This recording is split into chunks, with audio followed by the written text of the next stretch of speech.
மாணவர்களே, பௌதியவியல்ல ஒளியியல்ல அடுத்த பரிசோதனையை பார்க்க போகிறோம். பாருங்க, இந்த பரிசோதனை என்ன சொல்லுது என்றால், அரியம் ஒன்றின் அவதி கோணத்தை கண்டு, கிரிட்டிக்கல் ஆங்கிள் என்று சொல்லுவோம் ஆங்கிலத்தில், அவதி கோணத்தை கண்டு அதன் முறிவு சுட்டி காணுதல். உங்களுக்கு தெரியும், அவதி கோணம் முறிவு சுட்டி ரெண்டுக்கு முள்ள தொடர்பு இருக்குது. ஏன்னா என் சமன் ஒன்றின் கீழ் sin c என்று இருக்குது. இப்போ அவதி கோணத்தை கண்டம் என்றால் எங்களுக்கு காணலாம், முறிவு சுட்டியை காணலாம். முதலாவது அவதி கோணம் என்ன தெரியும், இங்கே பாருங்க. ஒளியியல் அடர்த்தி கூடிய ஊடகத்திலிருந்து ஒளியியல் அடர்த்தி குறைந்த ஊடகத்திற்கு ஒளியானது செல்லும் போது அது செவ்வனை விலத்தி முறிவடையும். படுகோணமானது அதிகரிக்கப்பட முறிகோணமும் அதிகரிக்கும். படுகோணமானது படிப்படியாக அதிகரிக்கும் பொழுது ஒரு நிலையில் ஒளிக்கதிரானது இரு ஊடகங்களையும் பிரிக்கும் பொது மேற்பரப்பை மருவி செல்லும். இந்நிலையானது அவதி நிலை எனப்படும். இந்நிலையில் உள்ள படுகோணமானது அவதி கோணம் அல்லது மாறும் நிலை கோணம் எனப்படும். இந்நிலையில் முறுகோணமானது 90 பாகையாக இருக்கும். பாருங்க, வழங்கப்படுத்துறேன். பாருங்க, கவனிங்கோ. ஒரு மேற்பரப்பெடுப்பம் இங்கால கண்ணாடியும் கிளாஸ் என்றதுக்கு ஜி என்று வைப்போம், மேலே வழி ஏஆர் என்று வைப்போம். கண்ணாடியிலிருந்து வழிக்கு போகிற ஒரு கதிர். அப்போ பாருங்க, முதலாவது நிபந்தனை நீங்கள் அவதி கோணம் அல்லது முழுவுத்தரை பண்ணதை விளங்கோணம் என்றால் அடர்த்தி கூடின ஊடகத்திலிருந்து அடர்த்தி குறைஞ்ச ஊடகத்துக்கு ஒளிக்கதிர் போகணும். மாறி வந்தது என்றால் அடர்த்தி குறைஞ்சதிலிருந்து கூடினதுக்கு ஒளிக்கதிர் வெறுமாக இருந்தால் அந்த இடத்துல உங்களுக்கு அவதி கோணம் என்றதோ அல்லது முழுவுத்தரிப்புன்றதோ உங்களுக்கு தோற்றப்பாடு பார்க்கலாமல் இருக்கும். அவதி கோணம் அல்லது முழுவுத்தரிப்பண்ண தோற்றப்பாடு நீங்கள் பார்க்க வேண்டியிருக்கின்றால் அடர்த்தி கூடின ஊடகத்திலிருந்து அடர்த்தி குறைந்த ஊடகத்துக்கு ஒளிக்கதிர் போகணும். இப்போ நான் அடுத்த 2 ஊடகத்தில் வழி கண்ணாடி தான் அடர்த்தி கூடினது, ரைட். இங்கே இருந்து போகிற மாதிரி ஒரு கதிர் எடுப்போம். படுபுள்ளியில் ஒரு செவ்வனை கீறுவோம், கீறி போட்டு பாருங்க, முதலாவது கதிர் எடுக்கிறேன், இப்படி ஒரு கோணத்தில் படுது. பொதுவாக உங்களுக்கு தெரியும், அடர்த்தி கூடின ஊடகத்திலேருந்து அடர்த்தி குறைஞ்ச ஊடகத்துக்கு போய்க்குள்ள செவ்வனை விலத்தி முறிவடைஞ்சு வெளியில் போவோம் என்ன, ரைட். ஆக இப்படியாக இருக்கும். இங்கே பாருங்க, இதை நான் I1 என்று குறிச்சிருந்தால் இதை R1 என்று குறிக்கலாம். I1 பார்க்க R1 பெருசாக இருக்கும், 7லேருந்து விலத்தி முடிவடைஞ்சிருக்கு. இனி இந்த படுகோணத்தை கொஞ்சம் கொஞ்சமாக கூட்டுவோம். பாருங்க, இன்னும் கொஞ்சம் கூட்டுறேன், கொஞ்சம் படுகோணத்தை கூட்டுறேன்னு பாருங்க. இப்போ I கூடிட்டு R இன்னும் கூடும். பாருங்க, 7லேருந்து விலத்தோணும்னா R இன்னும் கூடும். இப்போ நான் இவரை I2 என்று போட்டுனால் இவர் R2, I2 கூட R2வும் கூடும். அப்போ இப்படியே இந்த பக்கத்தில் படுகோணத்தை கூட்டி கொண்டு போகக்குள்ள இந்த முறிகோணம் என்ன செய்யும், கூடி வந்து ஒரு கட்டத்தில் வழிகள் 90 பாகை ஆகும். 90 பாகை ஆகும். இங்கே பாருங்க, ஒரு கட்டத்தில் படுற கதிர் 90 பாகை என்ன மாதிரி இந்த மேற்பரப்பு வழியே போவார். வழியில் விளங்குது, 2 ஊடகத்துக்கும் இடைப்பட்ட மேற்பரப்புக்குள்ளால வழியில் போவார். பாருங்க, இப்படி போகிறார். மற்ற ஆக்களுக்கும் அம்புக்குறியை போடுவோம். கதிர் வரிப்படம் என்றால் எப்போவுமே அம்புக்குறி போடணும் பிள்ளைகள். இப்போ இந்த சிவப்பு கோடு தான் எங்களுக்கு அவதி படுகோணம் என்று சொல்ல போகிறோம். படுகோணம் அவதி படுகோணம் என்று சொல்கிறோம். என்ன காரணம் என்றால் அந்த இடத்துல எங்களுக்கு எங்களோட முறிகதிர் மேலே இருக்கிற ஊடகத்திலையும் இல்லை, கீழே இருக்கிற ஊடகத்திலையும் இல்லை, ரெண்டுக்கும் இடப்பட்ட மேற்பரப்புக்குள்ளால போகுது, ரைட். இந்த நேரம் முறிகோணத்தை பார்த்தீங்கன்னா 90 பாகை. இங்கே பாருங்க, இந்த பக்கம் 90 பாகை. அப்போ இது 90 பாகையாக இருக்கக்குள்ள இங்கால வார படுகோணத்தை தான் நாங்கள் சி என்று சொல்லுவோம். அவதி கோணம், கிரிட்டிக்கல் ஆங்கிள் என்றதுக்காக வேண்டி சி என்று சொல்கிறது. சரி, இந்த அவதி கோணத்திலும் பார்க்க படுகோணம் கூடினா என்ன நடக்குன்னு சொல்லுங்க பார்ப்போம். அவதி கோணத்திலும் பார்க்க படுகோணம் கூடைக்குள்ள பாருங்கோ. இப்போ பாருங்க, இப்படி ஒரு கோணத்தில் கதிர் பட்டால் இப்போ அவதி கோணத்திலும் பார்க்க கூடிட்டது படுகோணம் என்ன,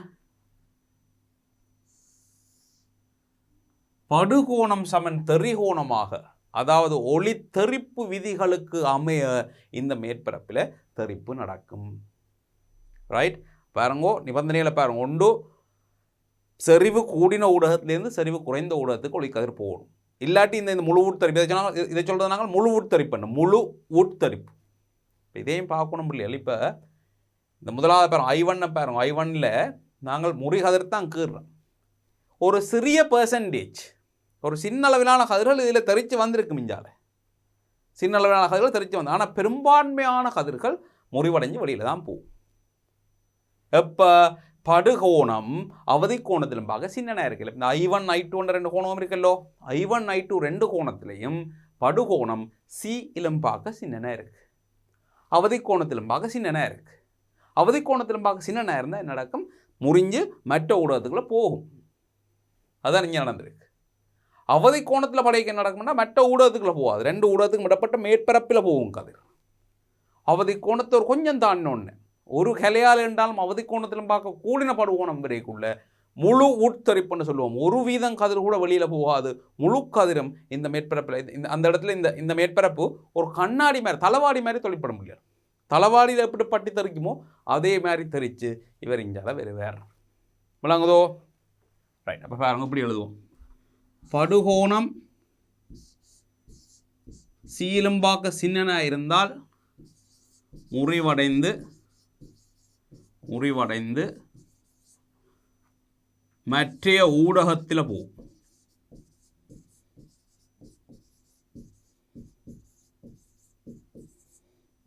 செல்லும்,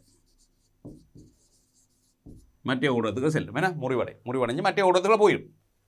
I சமன் சியா இருக்கே உள்ள அப்பயே முறிவடையுது, தெரிப்பன்னு சொல்லலாம். அது முறிவடைந்து பிரிக்கும் மேற்பரப்பில், என்ன பிரிக்கும் மேற்பரப்பு என்றால் ரெண்டு ஊடகத்தையும் பிரிக்கிற மேற்பரப்பினோடு கதிர் செல்லும், மேற்பரப்பினோடு செல்லும். இனி I பெரிது சி என்றால் படுகோணம் வந்து அவதி கோணத்திலும் பார்க்க பெரிதாக இருக்கின்றால் முழு உட்தரிப்பு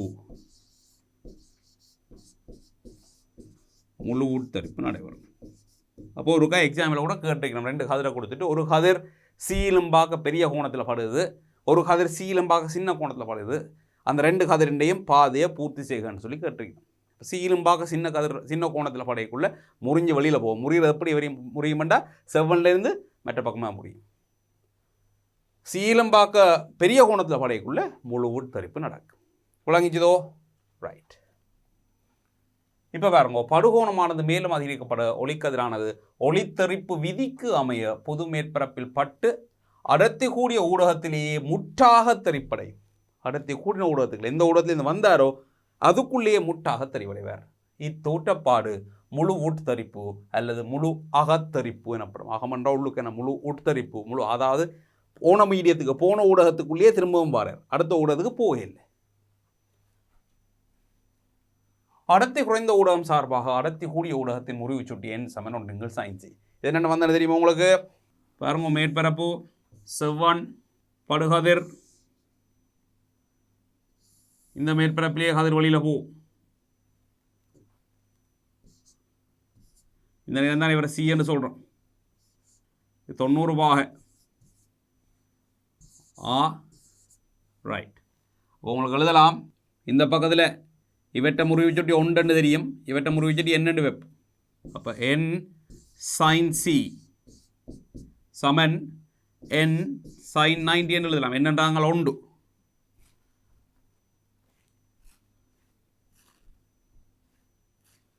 என் சைன் சி சமன் 1 சைன் 90 என்று எழுதலாம்.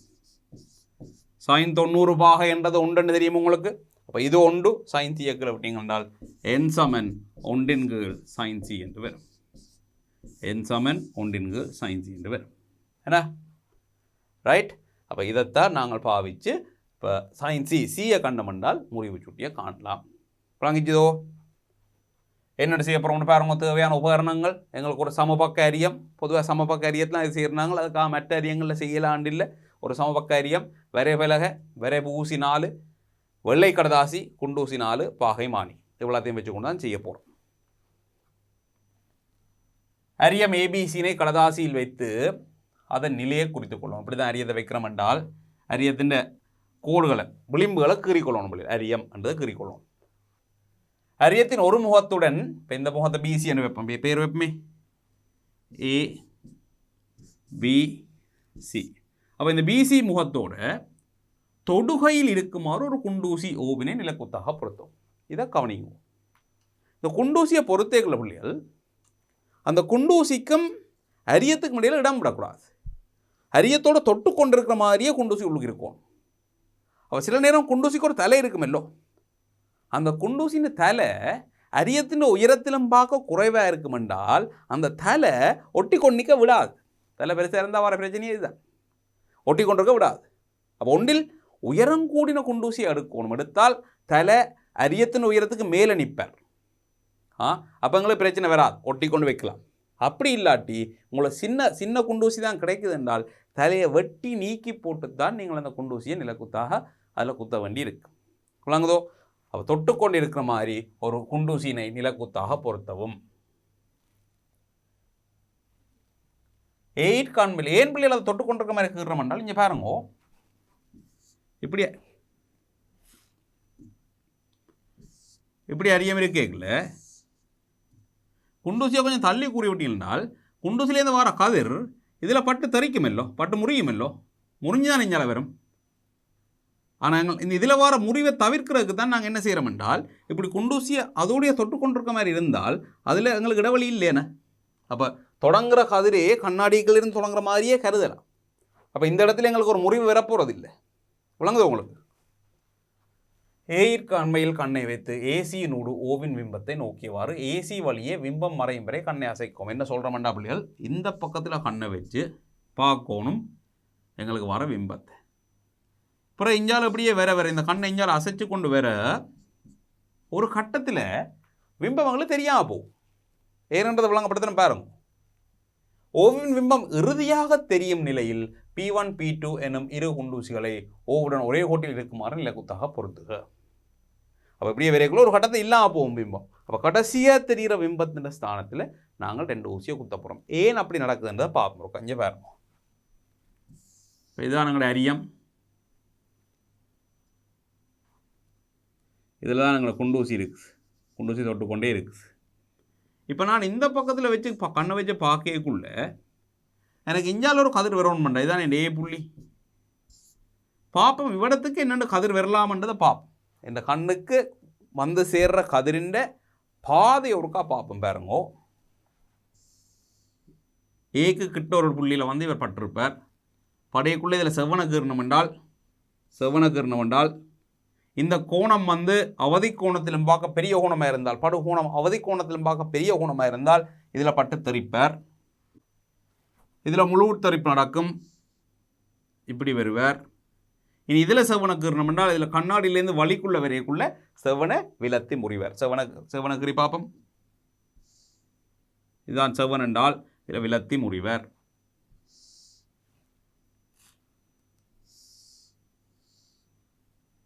பாருங்க, இது ஒரு கதிர்ந்த பாதையாக இருக்குது. இதில் முழு உட்தரிப்பு, இதில் முறிவு, இதில் வந்து கண்ணை வச்சு பார்க்கலாம். சரிதானே? இப்படித்தான் இந்த கண்ணுக்கு ஒரு கதிர் வரும். சரி, இனி பார்ப்போம். இந்த கண்ணை நான் கொஞ்சம் மிஞ்சால கொண்டு வரையக்குள்ள கண்ணை இதில் வச்சா என்ன நடக்குதுன்னு பார்ப்போம். கண்ணை கொஞ்சம் மிஞ்சால வரையக்குள்ள என்ன நடக்குதுன்னு பாருங்க. இதிலேருந்து வலிக்கிற கதிர் ஒன்று இங்கே படணும். இங்கே பட்டால் இதிலேயும் செவ்வனை வரைஞ்சால் அது சீலம் கூட வேறு இருந்ததுனால் இப்படி தரிப்பேன். இப்படி தெரிச்சா இதுலேயும் பிற செவ்வனை கீர்ணம்னா இப்படி வருவார். பாருங்க, இதுதான் பாதையாக இருக்கு. இப்போ முழு உட்தரிப்பு நடக்கிற இடத்துல செவ்வனை இருக்கா கீறிப்பா. இங்கே பாருங்க,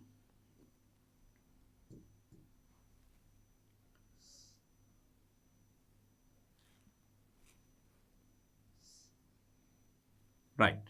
இப்போ பாருங்க, நான் இந்த கோணத்தை I2 என்று வைக்கிறேன், இந்த கோணத்தை I1 என்று வைக்கிறேன்.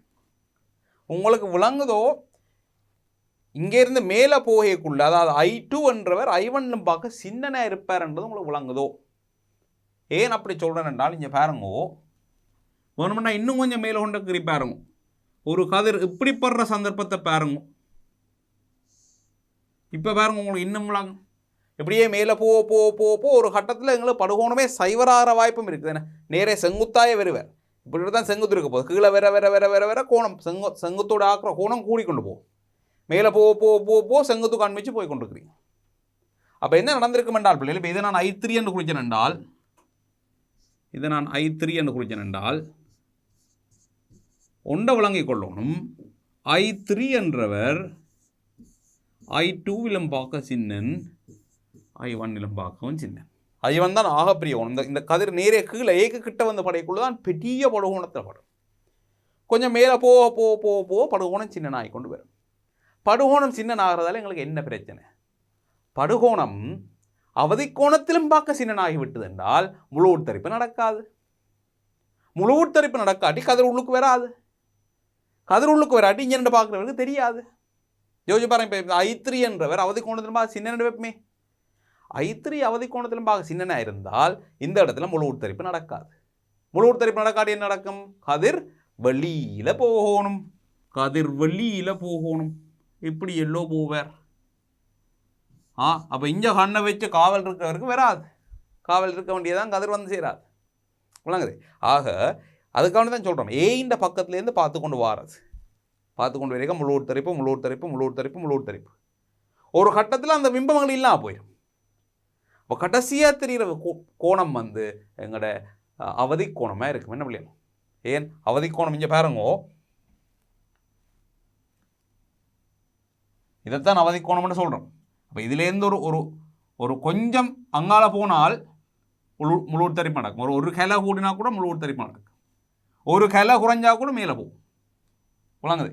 அப்போ இதில் முழு உட்தரிப்பு நடக்கிற முதலாவது சந்தர்ப்பத்தை எடுத்தோம் என்றால் அன்னளவாக அதுதான் அவதி கோணமாக இருக்க போகுது. முழு இப்போ கோணத்தை கொஞ்சம் கொஞ்சம் கூட்டி கொண்டு வந்தோம்னா, இப்போ நாங்கள் படுகோணத்தை குறைச்சி கொண்டு போகிற வேலை பார்த்துனாங்க. படுகோணத்தை குறைச்சி கொண்டு போனாங்க. இப்போ இங்கே இந்த வரைக்குள்ளே பாருங்க, இதில் இந்த படுகோணம் கூட, படுகோணம் குறையுது குறையுது குறையுது மாறி இந்த பக்கமாக யோசிச்ச மாட்டா. சீலகண்ணை வச்சு போனோம் என்றால் இங்கே படுற கதிரெல்லாம் படுகோணம் குறைஞ்ச படுகோணம் குறைஞ்ச இங்கே கீழே வர வர வர வர படுகோணம் கூடிக்கொண்டு போகும். படுகோணம் கூடிக்கொண்டு போய் முதலாக எனக்கு விம்பம் தெரியல. இந்த பக்கமாக போகிறேன் என்றால் முதலாக விம்பம் தெரிகிற இடம் தான் அவதி கோணத்துக்கு அடுத்த புள்ளியாக இருக்க போகுது. இப்போ அதில் இருக்கிற படுகோணத்தை நாங்கள் அவதி கோணம் எடுக்கலாம். இதுதான் நாங்கள் செய்ய போகிற பரிசோதனை. இப்போ விளங்கிச்சதோ? அப்போ இதில் என்னென்ன இந்த கோணத்தை காண போகிறோம், அவதி கோணத்தை காண போகிறோம்ன்றது தான் கேள்வி. பாருங்க, இப்போ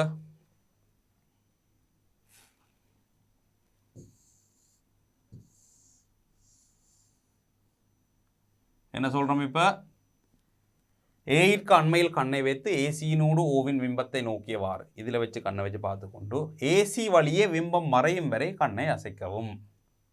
ஓவின் பிம்பம் இறுதியாக தெரியும் நிலையில் P1 P2 எனும் இரு குண்டூசிகளை ஓவுடன் ஒரே கோட்டில் இருக்குமாறு குத்து. ஓவின் பிம்பம் இல்லை நீங்கள் தெரியும் எங்களுக்கு. அப்போ அந்த பிம்பத்தோட நேரே ஒரு கோட்டில் இருக்கிற மாதிரி P1 P2 ரெண்டு புள்ளியில் ரெண்டு குண்டூசிகளை நாங்கள் குத்த போகிறோம். விளங்கிச்சதோ? ஏன் நிறுத்துறோம்? இப்போ P1 P2 எங்களுக்கு வெளிப்பாடு கதிரத்திரும். அதாவது இந்த பக்கத்தில் அவதி கோணத்தில் கதிர் படைக்குள்ள P1 P2 வெளிப்படை கதிரத்திறப்போ. என்ன கண்ணுக்கு வரது வெளிப்படை கதிர்றானே. சரி, ஆனால் இந்த இடத்து இங்கே போய் எங்கே படப்போதுன்னு எங்களுக்கு இன்னும் தெரியாது.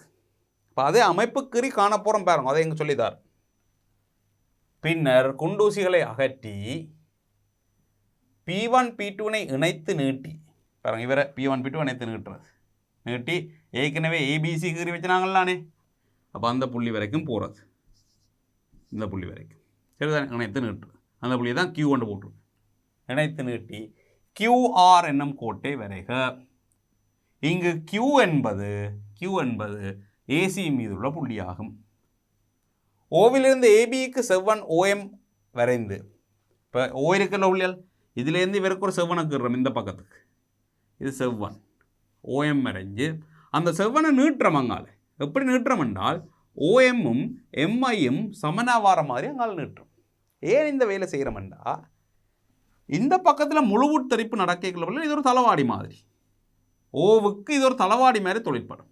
உங்களுக்கு தெரியும், தளவாடியில் பிம்பம் பெறுதென்றால் பொருட்தூரம் சமன் பிம்பத்தூரமாக எங்களுக்கு பிம்பம் பெறும் பாருங்க. அப்போ OM சமன் MIயா வார மாதிரி இங்கால எங்களுக்கு பிம்பம் பெறும். அப்போ இதுதான் உண்மையில் ஓவின் பிம்பம். இதில் முழு உட்தரிப்பு நடக்கிறதால வார ஓவின் பிம்பம் தான் I. நாங்கள் ஒன்று பாருங்க. ஓவிலிருந்து ஏபிக்கு செவ்வன் OM வரைந்து OM சமன் MI ஆகுமாறு I வரை நீட்டுக. இந்த I புள்ளி யாருன்னு சொன்னால் பாருங்க, இங்கே ஏபி முகத்தின் மீதான தெறிப்பினால் உண்டாகும் ஓவின் பிம்பம் I ஆகும். இதில் தெறிப்பு நடக்கக்குள்ள முறிவில்லை தெறிப்பான். இதில் முழு உட்தரிப்பு நடக்கக்குள்ள அந்த கதிர்களுக்கு எங்களுக்கு பிம்பமாக தெரிய போகிறது IQ வரைந்து அப்புறம் என்ன செய்யணும்? IQ வரைகிறது. இவரை வரைந்து அது ஏபியினை இடைவெட்டும் புள்ளி பியினை குறிக்க இந்த புள்ளி ஓபி பிக்யூ என்பன முறையே படுகதிர் முறுகதிர் என்பவற்றை தரும். ஓபி படுகதிரையும் பிக்யூ முறுகதிரையும் இது வெளிப்படுகதிரையும் தரும். திருப்பி ஒருக்கா சொல்கிறேன் பாருங்க. இதுதான் எங்களோட அரியம். இந்த அரியத்தில் இப்படி இடத்துல எங்களோட ஓ இருக்கு. இப்போ இதுக்குள்ளே எங்களுக்கு தரிப்பு நடக்குமல்லோ, தரிப்படைந்து வெளியில் கதிர் வருமல்லோ, வெளியில் கதிர் வந்த பாதையும் எங்களுக்கு கீறலாம். ஏன்னா இதுதான் வெளியில் வார கதிர் ரெண்டு வைப்போம். நீங்கள் இதில் 2 குண்டூசியை நிறுத்தி அந்த குண்டூசியில் இணைத்து நீட்டித்தான் இந்த வெளிப்படு கதிரை எடுத்த நீங்கள். இது வெளிப்படு கதிர். அதை கீறி போட்டு என்ன செய்கிறது, அடுத்த பார்க்குறது இவரில் இருந்து ஒரு செங்குத்து கீறுறது. பாருங்க, செங்குத்தொண்டை கீறுறது. இப்படி கீறி நீட்டுறது. நீட்டி இந்த புள்ளி எம்ன்னு குறியுங்கோ. இனி இந்த ஓஎம்மும் அங்கால எம்ஐயும் சமன வார மாதிரி ஐ என்ற புள்ளியை குறியுங்கோ. அதை செய்வோம். அடுத்தது என்ன செய்கிறேன்டால், இப்போ இந்த புள்ளி தான் கியூ ஒன்று போட்டு வச்சுனாங்களே, என்ன இது கியூஆர். இந்த ஐக்யூவை நினச்சி நீட்டுவோம். ஐக்யூவை நினச்சி நீட்டுவோம்.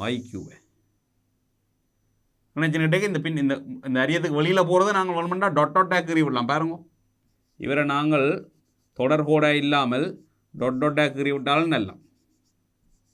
ஏன்னா அதுவுமே கதிர் இல்லை. கதிரை நாங்கள் நினச்சி பின்னுக்கு நீட்டுறது தான் அந்த துண்டு. இப்போ ஐக்யூவை நீட்டியாச்சு. அடுத்தது என்ன செய்கிறது, ஐக்யூ இந்த பக்கத்தை இடவற்ற இந்த புள்ளி இருக்கல்லோ, அந்த புள்ளியை பி என்றது.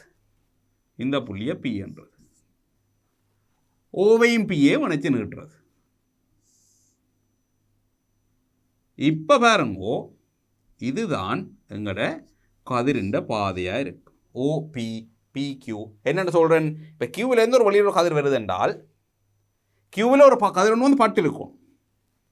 அந்த படுற கதிர் ஐயிலிருந்து வந்த மாதிரி தெரிஞ்சிருக்கணும். வேஞ்சனுங்க, இது எங்களுக்கு தளவாடி மாதிரி படுது. அப்போ ஓவின் பிம்பம் ஐயில் இருக்குது. அப்போ இதில் இன்னொரு கதிரை பாருங்க காட்டுறேன். இப்போ இப்படி ஒரு கதிர் வந்து பட்டால் இந்த கதிர் எப்படி முடியணும் என்றால், இங்கேருந்து வர மாதிரி முடியணும் எங்களுக்கு.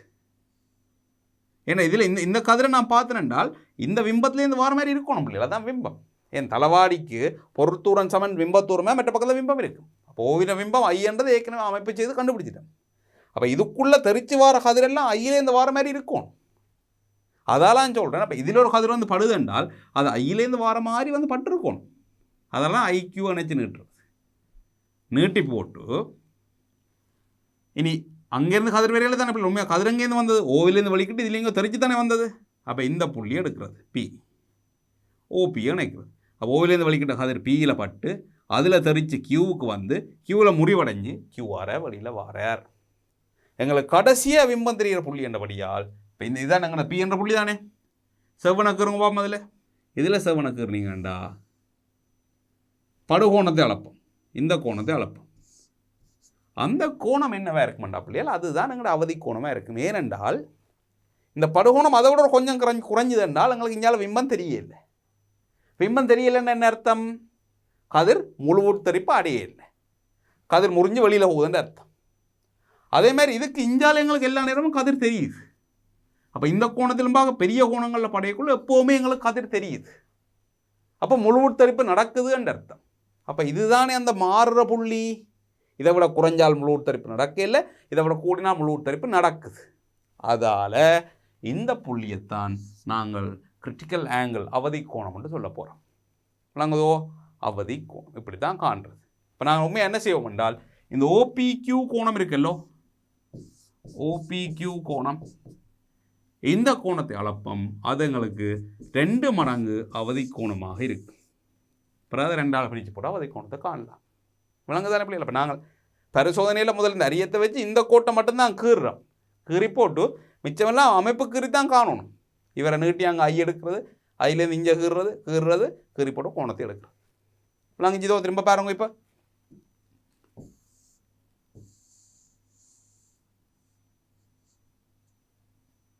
ஓபி பிக்யூ என்பன படுகதிர் முறிகதிர் என்பவற்றை தரும். பியிலே முகம் ஏபிக்கு செவ்வன் வரைஞ்சால், இதில் பிஎன் என்ற செவ்வனை வரைஞ்சோம் என்றால், பிஎன் என்ற செவ்வனை வரைஞ்சோம் என்றால் ஓபிஎன் கோணமானது அவதி கோணத்தை தரும். இதுதான் அவதி கோணமாக இருக்க போகுது. கோணம் ஓபிக்யூவினை அளப்போம். இது அவதி கோணத்தின் 2 மடங்காக இருக்கும். விளங்கிச்சதோ? இப்போ இதுதான் நாங்கள் செய்ய போகிற பரிசோதனை. இப்போ இந்த பரிசோதனை செய்து பார்ப்போம். ஒரு அரியத்தை வச்சு குண்டூசியில் குத்தி பார்ப்போம் எங்களுக்கு அவதி கோணம் எவ்வளோ வருதுன்னு பார்ப்போம். இருக்கா மாணவர்களே, உங்களோட பௌதியியல் பாடத்தில் ஒளியியல் என்ற பகுதியில் இருக்கிற அடுத்த செயல்முறைக்கு வந்திருக்கிறோம். இப்போ இதில் என்ன செய்ய போகிறோம் என்றால், ஒரு கண்ணாடி அரியம் ஒன்றின் முறிவு குணகத்தை காண்றதுக்கு நாங்கள் ஏற்கனவே நிறைய வித்தியாசமான முறைகள் படிச்சிருக்கிறோம். அதில் ஒரு முறை தான் என்னென்றால், அவதி கோணத்தை கண்டு, கிரிட்டிக்கல் ஆங்கிள் என்று சொல்லப்படுற அவதி கோணத்தை கண்டு அந்த அவதி கோணத்தின் மூலம் நாங்கள் முறிவு சுட்டியை காணலாம். கண்ணாடியின் முறிவு சுட்டியை காணலாம். என்னென்று முறிவு சுட்டி சமன் 1 சைன் அவதி கோணம் என்ற சமன்பாடு இருக்குது. அதை பாவிச்சு முறிவு சுட்டியை காணலாம். அப்போ உங்களுக்கு தெரியும் அவதி கோணம்னா என்னென்னா உங்களுக்கு தெரியும். அதாவது ஒளி கதிரொன்று வந்து கண்ணாடி வழி மேற்பரப்பில் படைக்குள்ள அந்த படுகோணம் குறைவாக இருந்ததுண்டா பிள்ளைகள், அது பெரும்பாலும் முறிஞ்சு வெளியில் போயிடும். அதாவது வழிக்குள்ளே போயிடும். அந்த படுகோணத்தை கொஞ்சம் கொஞ்சமாக கூட்டி கொண்டு போயக்குள்ள ஒரு கட்டத்துக்கு பிறகு படுகோணம் கூடிச்சு என்றால் அது கண்ணாடிக்குள்ளேயே தெறிப்படைஞ்சு கண்ணாடிக்குள்ளாலேயே வந்து இன்னொரு பக்கத்துக்குள்ளால வழிக்குள்ளால வெளியில் வரும். இப்போ நாங்கள் பார்க்கணும், அந்த கண்ணாடிக்குள்ளேயே தெறிப்படைகிறதுக்கு, அதாவது கண்ணாடி வழி மேற்பரப்பில் வர்ற ஒரு ஒளிக்கதிர் உண்டு கண்ணாடிக்குள்ளேயே தெறிப்படைகிறதுக்கு தேவையான ஆக குறைந்த படுகோணம் என்ன? அதை விட கூடின படுகோணம் வந்தால் கட்டாயம் தெரிச்சு வரும். ஆனால் முறிவடையாமல் தெரிவடைகிறதற்கு தேவையான ஆக குறைந்த படுகோணம் என்ன என்றதை தான் நாங்கள் அவதி கோணம் என்று சொல்ல போகிறோம். அப்போ அந்த அவதி கோணத்தை என்ன மாதிரி ஒரு செயல்முறையில் காண்றது, கண்டால் அதை வச்சுக்கொண்டு என்னென்ன முறிவு சுட்டி, கண்ணாடின்ற வழி சார்பான முறிவு சுட்டியை காண்றது என்றதை தான் பார்க்க போகிறோம். இப்போ பாருங்க, இதை இந்த பரிசோதனையை செய்கிறதுக்கு எங்களுக்கு தேவையான உபகரணங்கள் என்னென்று பார்த்தீர்கள் என்றால், எங்களுக்கு ஒரு அரியம் தேவை. இந்த அரியம் கண்ணாடியிலான அரியம். இந்த அரியத்தை ஆக்கப்பட்டிருக்க கண்ணாடின முறிவு சுட்டி தான் காண போகிறோம். அதற்குரிய அவதி கோணம் தான் பார்க்க போகிறோம். எங்களுக்கு ஒரு வரைபலகை வேணும். அந்த வரைபலகையில் நாங்கள் ஒரு கடதாசியை வைத்து நிலைநிறுத்தின பின்னர் தான் நாங்கள் பரிசோதனையை செய்வோம். அப்போ ஒரு கடதாசி வேணும். கடதாசியை வரைபலகையில் பொறுத்துறதுக்கு 4 ஊசி தேவைப்படும், வரைவு ஊசி தேவைப்படும், குண்டூசி தேவைப்படும். இந்த குண்டூசியை பாவித்து தான் நாங்கள் எங்களோட கதிர்களை காண்பிக்க போகிறோம். ஒரு பாகமானி தேவை, இதை வச்சு தான் கோணங்களை அளப்போம். பென்சில் தேவை பிள்ளைகள், அதை வச்சு கொண்டு தான் நாங்கள் எங்களோட கதிர்களை கீறுவோம். அதே நேரம் கோடுகளை வரைவதற்கு ஒரு மீட்டர் கோல் தேவைப்படும். இவ்வளவு தான் எங்களுக்கு தேவையான உபகரணங்கள் இந்த பரிசோதனையை செய்கிறது. மிகவும் இலகுவான ஒரு பரிசோதனை, நுணுக்கமாக செய்யணும். பாருங்கோ, முதலாவது என்ன செய்ய போகிறோம் என்றால், இந்த கடதாசி எடுத்து நாங்கள் வரைபலகையில் பொருத்தி கொள்வோம். பாருங்க பிள்ளைகள், கடதாசியை நாங்கள் வரைபலகையில் வச்சு இந்த வரைபூசியில் பாவித்து பொருத்தி கொள்வோம்.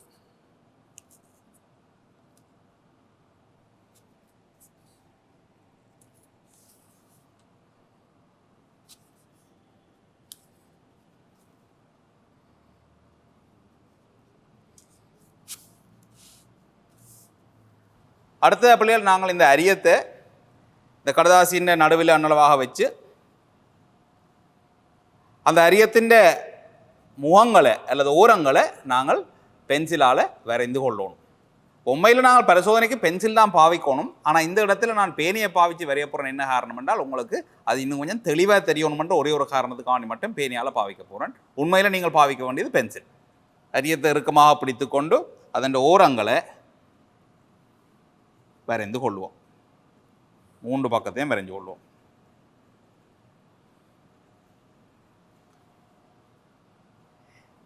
இனி என்ன செய்யணும்டா பிள்ளைகள், நாங்கள் ஒரு குண்டூசி ஒன்று எடுத்து பாருங்க, குண்டூசி, இந்த குண்டூசியை இந்த அரியத்தோடு ஒட்டி கொண்டு இருக்கிற மாதிரி, அரியத்தோட பொருந்தி கொண்டு இருக்கிற மாதிரி ஏதாவது ஒரு பக்கத்தில் நாங்கள் இந்த குண்டூசியை பொருத்தணும். இப்போ இந்த குண்டூசியை பொறுத்தேக்க நீங்கள் ஒரு விஷயம் கவனிக்கணும். பாருங்க, இந்த குண்டூசிக்கு தலை இருக்குது. குண்டூசிக்கு தலை இருக்குது. இந்த தலை எங்களுடைய அரியத்துக்கு மேலே இருக்கும். அரியத்தை விட உயரமாக இருந்தால் தான் குண்டூசி சரியாக அரியத்தோட பொருந்தி கொண்டு இருக்கு. அப்போ உங்களுக்கு சின்ன குண்டூசி தான் கிடைக்குது, குண்டூசியோட அரியம் உயரமாக இருக்குன்னா என்ன செய்யணும்னா அந்த குண்டூசியின் தலையை வெட்டி எடுக்க வேண்டி இருக்கும் இல்லையா. ஒரு குரடு கொண்ட பாவிச்சு நீங்கள் அதை வெட்டி எடுத்ததுக்கு பிறகுதான் இந்த குண்டூசியை பொருத்தணும். என்ன காரணம் என்றால் நாங்கள் இதை பொருத்தேக்குள்ள குண்டூசிக்கும் அரியத்துக்கும் இடையில இடைவெளி இல்லாமல் பொருத்தி கொள்ளும். ஏனென்று சொன்னால் இப்போ நாங்கள் இதை குண்டூசிக்கும் அரியத்துக்கும் இடையில இடைவெளி வச்சு பொருத்துவமாக இருந்தால் குண்டூசிலேருந்து வர கதிர்கள் அரிய மேற்பரப்பில் பட்டு தெறிக்கும். அதை தவிர்க்கிறதுக்கான என்ன செய்யறோம்னா அது ரெண்டையும் பாருங்க, இப்படி ஒன்றோடு ஒன்று ஒட்டி கொண்டிருக்கக்கூடிய மாதிரி அரியத்தின் விளிம்போட அரியத்தின் ஒரு பக்கத்தோட அல்லது அரியத்தின் ஒரு முகத்தோட பொருந்தி கொண்டிருக்கிற மாதிரி குத்தணும். நான் இங்கே பாவிச்சிருக்கிறது குண்டூசி, பெரிய குண்டூசி என்றபடியால் அதன் தலை அரியத்துக்கு மேலே இருக்குது பாருங்க, அரியத்துக்கு மேலே அதன் தலை இருக்கிறபடியா எனக்கு அது பிரச்சனை இல்லை. இப்போ பாருங்க, இந்த இந்த குண்டூசிலேருந்து வார கதிர்கள் நேரே இங்கே வந்து இந்த முகத்தில் படுவினோம். இந்த முகத்தில் பட்டு படுகோணம் சின்ன படுகோணங்களாக இருந்தால் முறிஞ்சு வெளியிலேயே போவினோம். இதில் பட்டு முறிஞ்சு வெளியிலேயே போவினோம் பாருங்க, இதுலேருந்து வர கதிர்கள் இதில் பட்டு வெளியில் போவினோம். அந்த படுகோணம் கூட கூட கூட ஒரு அளவுக்கும் கூடின படுகோணம் வரைக்குள்ள இதில் வந்து படுறாக்கள் பட்டு என்ன செய்யணும் என்றால் வெளியே போக மாட்டோம், உள்ளுக்குள்ளேயே தெரிப்பினம், முழு உட்தரிப்பு இடம்பெறும். அதாவது படுகோணம் அவதி கோணத்திலும் பார்க்க கூடக்குள்ள இந்த மேற்பரப்பில் உட்தரிப்பு இடம்பெறும், முழு உட்தரிப்பு இடம்பெறும். அதாவது கதிர்கள் வெளியில போகாது, உள்ளுக்கே தெரிச்சு திரும்பவும் இந்த மேற்பரப்புக்கு வரும். இந்த மேற்பரப்பில் திரும்ப முறிவடைஞ்சு வெளியில வருவீங்க பாருங்க. இதுலேருந்து வர கதிர் இதில் வந்து இந்த மேற்பரப்பில் அவதி கோணத்திலும் பார்க்க பெரிய படுகோணமாக இருந்தால் முழு உட்தரிப்படைஞ்சு உள்ளுக்கே தெரிப்படைஞ்சு கதிர் திரும்பவும் இந்த மேற்பரப்புக்கு வரும். இந்த மேற்பரப்பில் முறிவடைஞ்சு வெளியில் வருவேன். அப்போ எனக்கு வெளியில இருந்து பார்க்கல, இந்த பரப்பிலேருந்து பார்க்கக்குள்ள இந்த பக்கத்திலிருந்து பார்க்கக்குள்ள எனக்கு இவற்றை பிம்பம் தெரியும். அப்போ அந்த பிம்பத்தை தான் இந்த குண்டூசின பிம்பத்தை இந்த பக்கத்தால் பார்க்க போகிறோம். வடிவ வழங்கிக் கொள்ளுங்க. இந்த மேற்பரப்பில் முழு உட்தரிப்படைஞ்சு இந்த மேற்பரப்பில் முறிவடைஞ்சு எங்களுக்கு வெளியில் வர கதிரைத்தான் நாங்கள் பார்க்க போகிறோம். ஆனால் இதில் முழு உட்தரிப்பு நடக்கணும் என்றால் ஒரு குறிப்பிட்ட கோணத்துக்கு மேலே படுகோணம் இருந்தால் தான் முழு உட்தரிப்பு நடக்கும். அதால் என்ன நடக்கும்டா பிள்ளைகள், இப்போ நான் இங்கேருந்து பார்த்து கொண்டு வரையக்குள்ள ஒரு கட்டத்துக்கு பிறகுதான் எனக்கு அந்த பிம்பம் தெரிய தொடங்கும். ஒரு கட்டத்துக்கு பிறகு பிம்பம் தெரியாது. என்ன காரணம்டா படுகோணம் அவதி கோணத்திலும் பார்க்க சின்ன இருக்கக்குள்ள முழு உட்தரிப்பு நடக்காது. அப்போ இந்த பக்கத்தில் பிம்பம் தெரியாது. அப்போ நான் பிம்பம் ஏதாவது ஒரு பக்கத்தையும் தொடங்கி பார்த்து கொண்டு போனேன்டா பிள்ளைகள், ஒரு கரையில் பிம்பம் நல்லா தெரியும், மற்ற கரையில் பிம்பமே தெரியாது. அப்போ பிம்பம் நல்லா தெரிகிற கரையிலிருந்து மெதுவாக பார்த்து கொண்டு இந்த பக்கத்தால் போகிறேன். போய்கொண்டிருக்கக்குள்ள எந்த இடத்துல பிம்பம் மறையுதோ, இந்த குண்டூசின பிம்பம் எந்த இடத்துல எனக்கு தெரியாமல் மறையுதோ அந்த இடத்தை நான் எடுக்க போகிறேன்.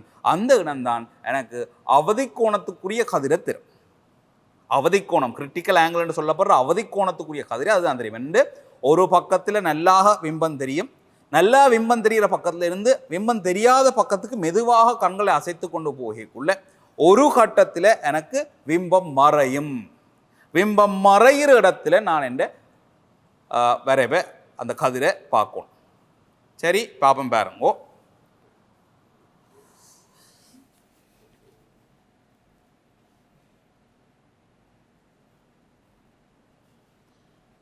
இப்போ பிள்ளைகள் எனக்கு இந்த பக்கத்துல இருந்து பார்க்கக்குள்ள பிம்பம் தெளிவாக தெரியுது. அது என்ன நடக்குது என்றால் இதில் பார்த்தீர்கள் என்றால் இவர் இங்கே வந்து இதில் முழு உட்தரிப்படைஞ்சு இதில் வந்து முறிவடைஞ்சு வெளியில் வாரேன். சரி, இப்போ நான் என்ன செய்ய போகிறேன்னால் இந்த கரையிலிருந்து இந்த கரையை நோக்கி என்ன கண்ணை அசைக்க போகிறேன்னு பாருங்கோ. இப்படியே பார்த்து கொண்டு போய்க்குள்ள இப்போவும் எனக்கு பிம்பம் தெரியுது.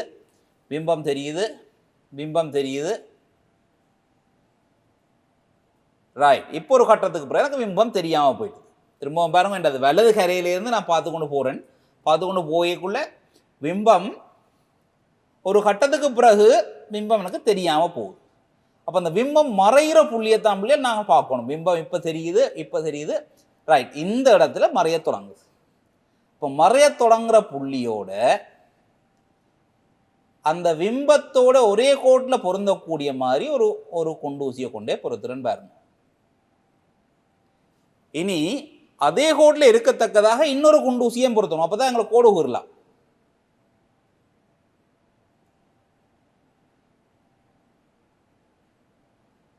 பாருங்க உள்ளே எனக்கு அதுக்குள்ளால தெரிகிற விம்பம், அதாவது விம்பம் மறைகிற சந்தர்ப்பத்தில் அதுக்குள்ளே தெரிகிற விம்பம், இந்தியாவில் 2 குண்டு ஊசி எல்லாம் ஒரே நேர்கோட்டில் இருக்கக்கூடிய மாதிரி நான் இப்போ இந்த 2 குண்டு ஊசிகளையும் பொருத்தி இருக்கிறேன். இனி என்ன செய்யலாம் என்றால், நாங்கள் இந்த குண்டு ஊசிகளையும் எங்களோட அரியத்தையும் இந்த கடதாசியிலேருந்து அகட்டி போட்டு தேவையான அமைப்புகளை வரைய போகிறோம். பாருங்க, கவனமாக பாருங்க என்னென்ன அமைப்பு வரைய போகிறோம்ட்டு.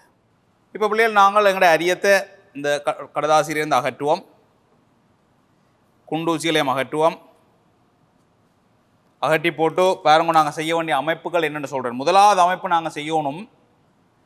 இப்போ எங்களோட முதலாவது குண்டூசி இதில் தான் இருந்தது. இந்த குண்டூசியில் இருந்து இந்த மேற்பரப்புக்கு ஒரு செங்குத்துக்குறோம். ஏன்னா அந்த மேற்பரப்பில் முழு உட்தரிப்பு நடந்து அந்த மேற்பரப்புக்கு நாங்கள் குண்டூசி இருந்த இடத்துல செங்குத்துக்குறோம். என்னோட செங்குத்துக்குறன்றதை பாருங்கோ. நாங்கள் எங்களை பாகமானி எடுத்து இந்த 90 பாகை கோடு இந்த மேற்பரப்போட பொருந்துற மாதிரி வைப்போம். வச்சுட்டு இவரை மேலே தள்ளிக்கொண்டு போவோம். தள்ளிக்கொண்டு போய் எங்களோட குண்டூசி இருந்த புள்ளி கிடக்கோட்டோட பொருந்தோணும். இந்த கோட்டில் 90 பாகை வரணும். வரக்கூடிய மாதிரி இந்த 180 பாகை என்ற புள்ளியை இங்கே குறிப்போம். குறிச்சம் என்றால், இப்போ குண்டூசி இருந்த புள்ளியை 180 பாகையை முனைச்சம் என்றால் அது ஒரு செங்குத்து கோடாக இருக்க போது இந்த முகத்துக்கு பதக்கீருவோம். பாருங்க,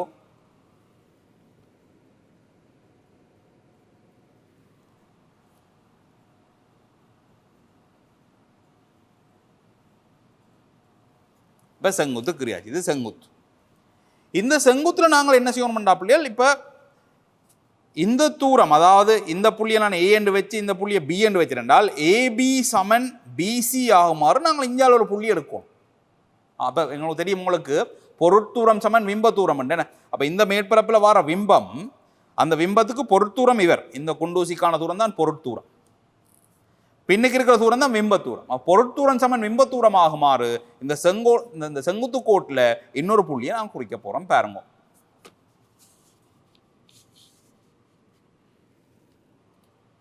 பாருங்க பிள்ளைகள், பொருட்தூரம் சமன் விம்பத்தூரமாக இருக்கத்தக்கதாக இங்கால ஒரு புள்ளியை குறிப்போம்.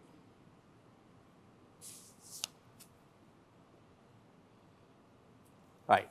அப்போ இந்த புள்ளியில தான் அந்த குண்டூசின் விம்பம் இருந்திருக்கு. அதுதான் எங்களுக்கு இதில் முழு உட்தரிப்படைஞ்சு இங்கால வந்து தெரிஞ்சிருக்கு. அப்போ பாருங்க, இந்த இதில் முழு உட்தரிப்பு அடியைக்குள்ள இவரில் வர விம்பம் இங்கே தான் இருந்திருக்கு. சரி, இனி என்ன செய்யணும் என்றால், நாங்கள் ஏற்கனவே நாங்கள் பொருத்தி வச்சிருந்த 2 குண்டூசிகளையும் இணைச்சு நாங்கள் ஒரு நேர்கோட்டை கீறுவோம். பாருங்கோ, அந்த நேர்கோட்டை என்ன செய்யணும் என்றால், அந்த நேர்கோட்டை அரியத்தின் மேற்பரப்போட தொடும் வரைக்கும் இணைச்சு நீட்டோம். பாருங்க, இதில் ஒரு குண்டூசி, இதில் ஒரு குண்டூசி,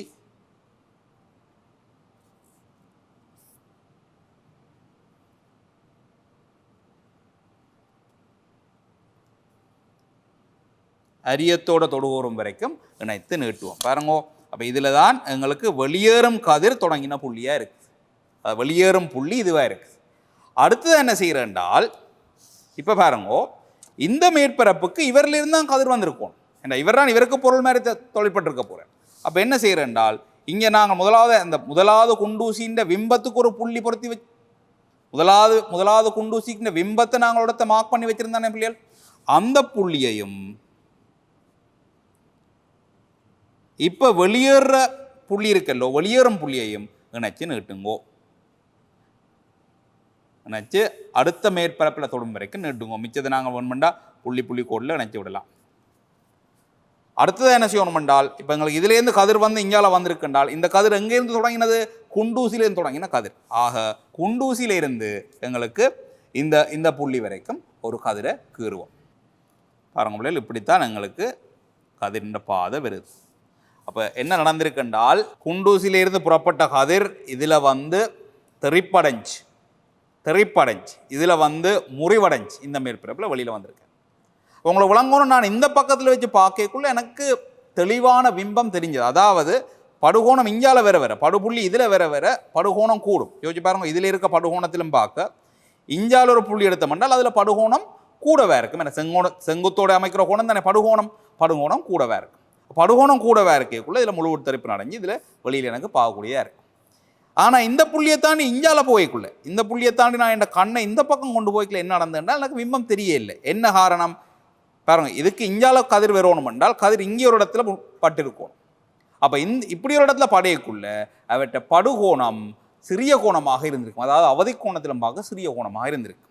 அப்போ சிறிய கோணமாக இருந்தால் அவதி கோணத்திலும் பார்க்க சிறிய கோணத்தில் இந்த மேற்பரப்பில் படுவாராக இருந்தால் கண்ணாடி வழி மேற்பரப்பில் அவதி கோணத்திலும் சிறிய கோணத்தில் படையக்குள்ள என்ன செய்வார் என்றால் பட்டு முறிவடைஞ்சு வெளியிலேயே போயிடுவார். உள்ளுக்கு தெரிக்கிற பகுதி அல்லது அதன் சதவீதம் மிகவும் குறைவானதாக இருக்கும். அப்போ இந்த புள்ளி தான் புள்ளியில் எங்களுக்கு இறுதியாக பிம்பம் தெரிகிற புள்ளி. இங்கேருந்து பார்த்து கொண்டு வரைக்குள்ள இதுக்கு பிறகு எனக்கு பிம்பம் தெரியல. அதாவது இந்த கதிர்தான் அவதி கோணத்தில் முறிவடைகிற கதிரே எங்களுக்கு சொல்லுது. இதுக்கு அங்கால போனால் பிம்பம் தெரியல, இதுக்கு இந்த பக்கம் இருந்தால் பிம்பம் தெளிவாக தெரியுது. அப்போ இதுதான் எங்களோட அவதி கோணத்துக்கான கதிரின் பாதை. இதில் பாருங்க, நான் அம்புக்குறியை போட்டு காட்டினேன் என்றால் கதிர் இப்படி வந்து இதுக்குள்ள முழு உட்தரிப்படைஞ்சு இப்படி வந்து கதிர் இப்படி போகுது. இந்த இடத்துல வச்சு தான் நாங்கள் பார்க்குறோம். ஏன்னா இதுக்கு இஞ்சால இருந்தால் கதிர் நல்லாக தெரியுது, எங்களுக்கு பிம்பம் நல்லாக தெரியுது. இதுக்கு இஞ்சால போனால் பிம்பம் தெரியல. காரணம் அவதி கோணத்திலும் பார்க்க குறைஞ்ச கோணத்தில் இங்கே படையக்குள்ள எங்களுக்கு அதில் தெரிப்பு முழு உட்தரிப்பு நடக்காது, முறிவு நடைஞ்சு வழியில் போயிடும். சரி, இப்போ நாங்கள் பார்க்கணும் இந்த கோணத்தை பிள்ளைகள் இதிலே ஆக்குற கோணம் என்ன. இதெல்லாம் அவதி கோணத்தில் படுறார், பட்டு படுகோணம் சமன் முறிகோணமாக தெரிக்கிறார். ஆக இந்த ரெண்டு கோட்டுக்கும் படுகோணத்துக்கும் இதில் தெரிச்ச கோணத்துக்கு படுகதிருக்கும் தெரிச்ச கதிருக்கும் இடப்பட்ட கோணத்தை நாங்கள் அளந்தோம் என்றால் அது அவதி கோணத்தின் 2 மடங்காக இருக்கணும். அவதி கோணத்தின் 2 மடங்காக. அப்போ இந்த கோணத்தை அளக்கிறதுக்காக நான் என்ன செய்யறேன்னா இந்த கோட்டை கொஞ்சம் இணைச்சு நீட்டுவோம். இஞ்சால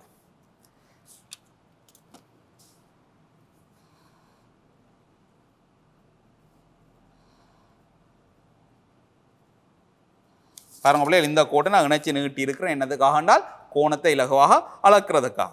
பாப்பா எங்களுக்கு இப்போ கோணம் எவ்வளோ வருதுன்னு பாருங்க.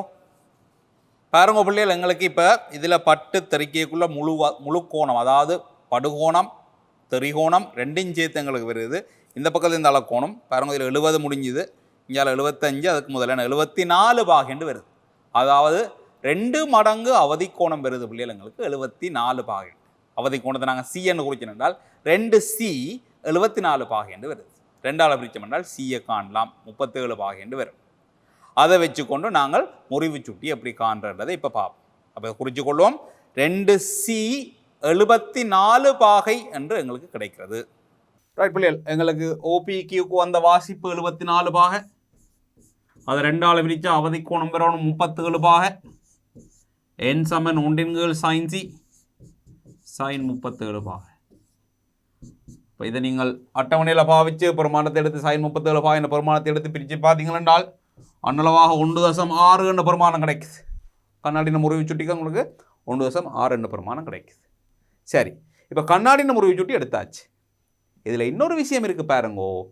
இதே முறையை பாவிச்சு எங்களுக்கு நீரின் முறிவு சுட்டி அல்லது இன்னொரு திரவத்தின் முறிவு சுட்டியையும் காணலாம். எப்படி என்ன சொல்கிறேன்னு பாருங்க. இம்முறையை பயன்படுத்தி திரவங்களின் முறிவு சுட்டியையும் காணலாம். முதலில் ஒரு ஈரமான கண்ணாடி கீலத்தை AB முகத்தின் மீது வைக்கவும். எப்படி? ரைட். இப்போ இதுதான் எங்களோட அரியம் என்றால் இப்படி கொண்டு பிள்ளையால் ஒரு கண்ணாடி கீலத்தை இவருக்கு மேலே ஒட்டி வச்சு விடுறேன். நான் கொஞ்சம் இடவெளி விட்டு காட்டுறேன் உங்களுக்கு, இடவெளி வடிவம் வழங்கணுன்றதுக்காக வேண்டி ஒரு கண்ணாடி கீலத்தை இப்படி வச்சு விடுறது. வச்சா என்ன நடக்குமெண்டா பாருங்க, கண்ணாடி கீழம் இப்படி தான் இருக்க போது. இது கண்ணாடி கீலம்.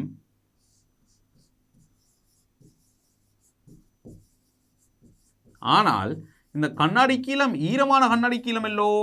அப்போ கண்ணாடி கீலத்துக்கும் அரியத்துக்கும் இடையில ஒரு படலம் தண்ணி நிற்கும். தண்ணி ஒரு படலமே நிற்கும். அது மெல்லிய படலமே தான் இருக்கும், ஆனால் தண்ணி தான் அது தண்ணி நிற்க போகுது.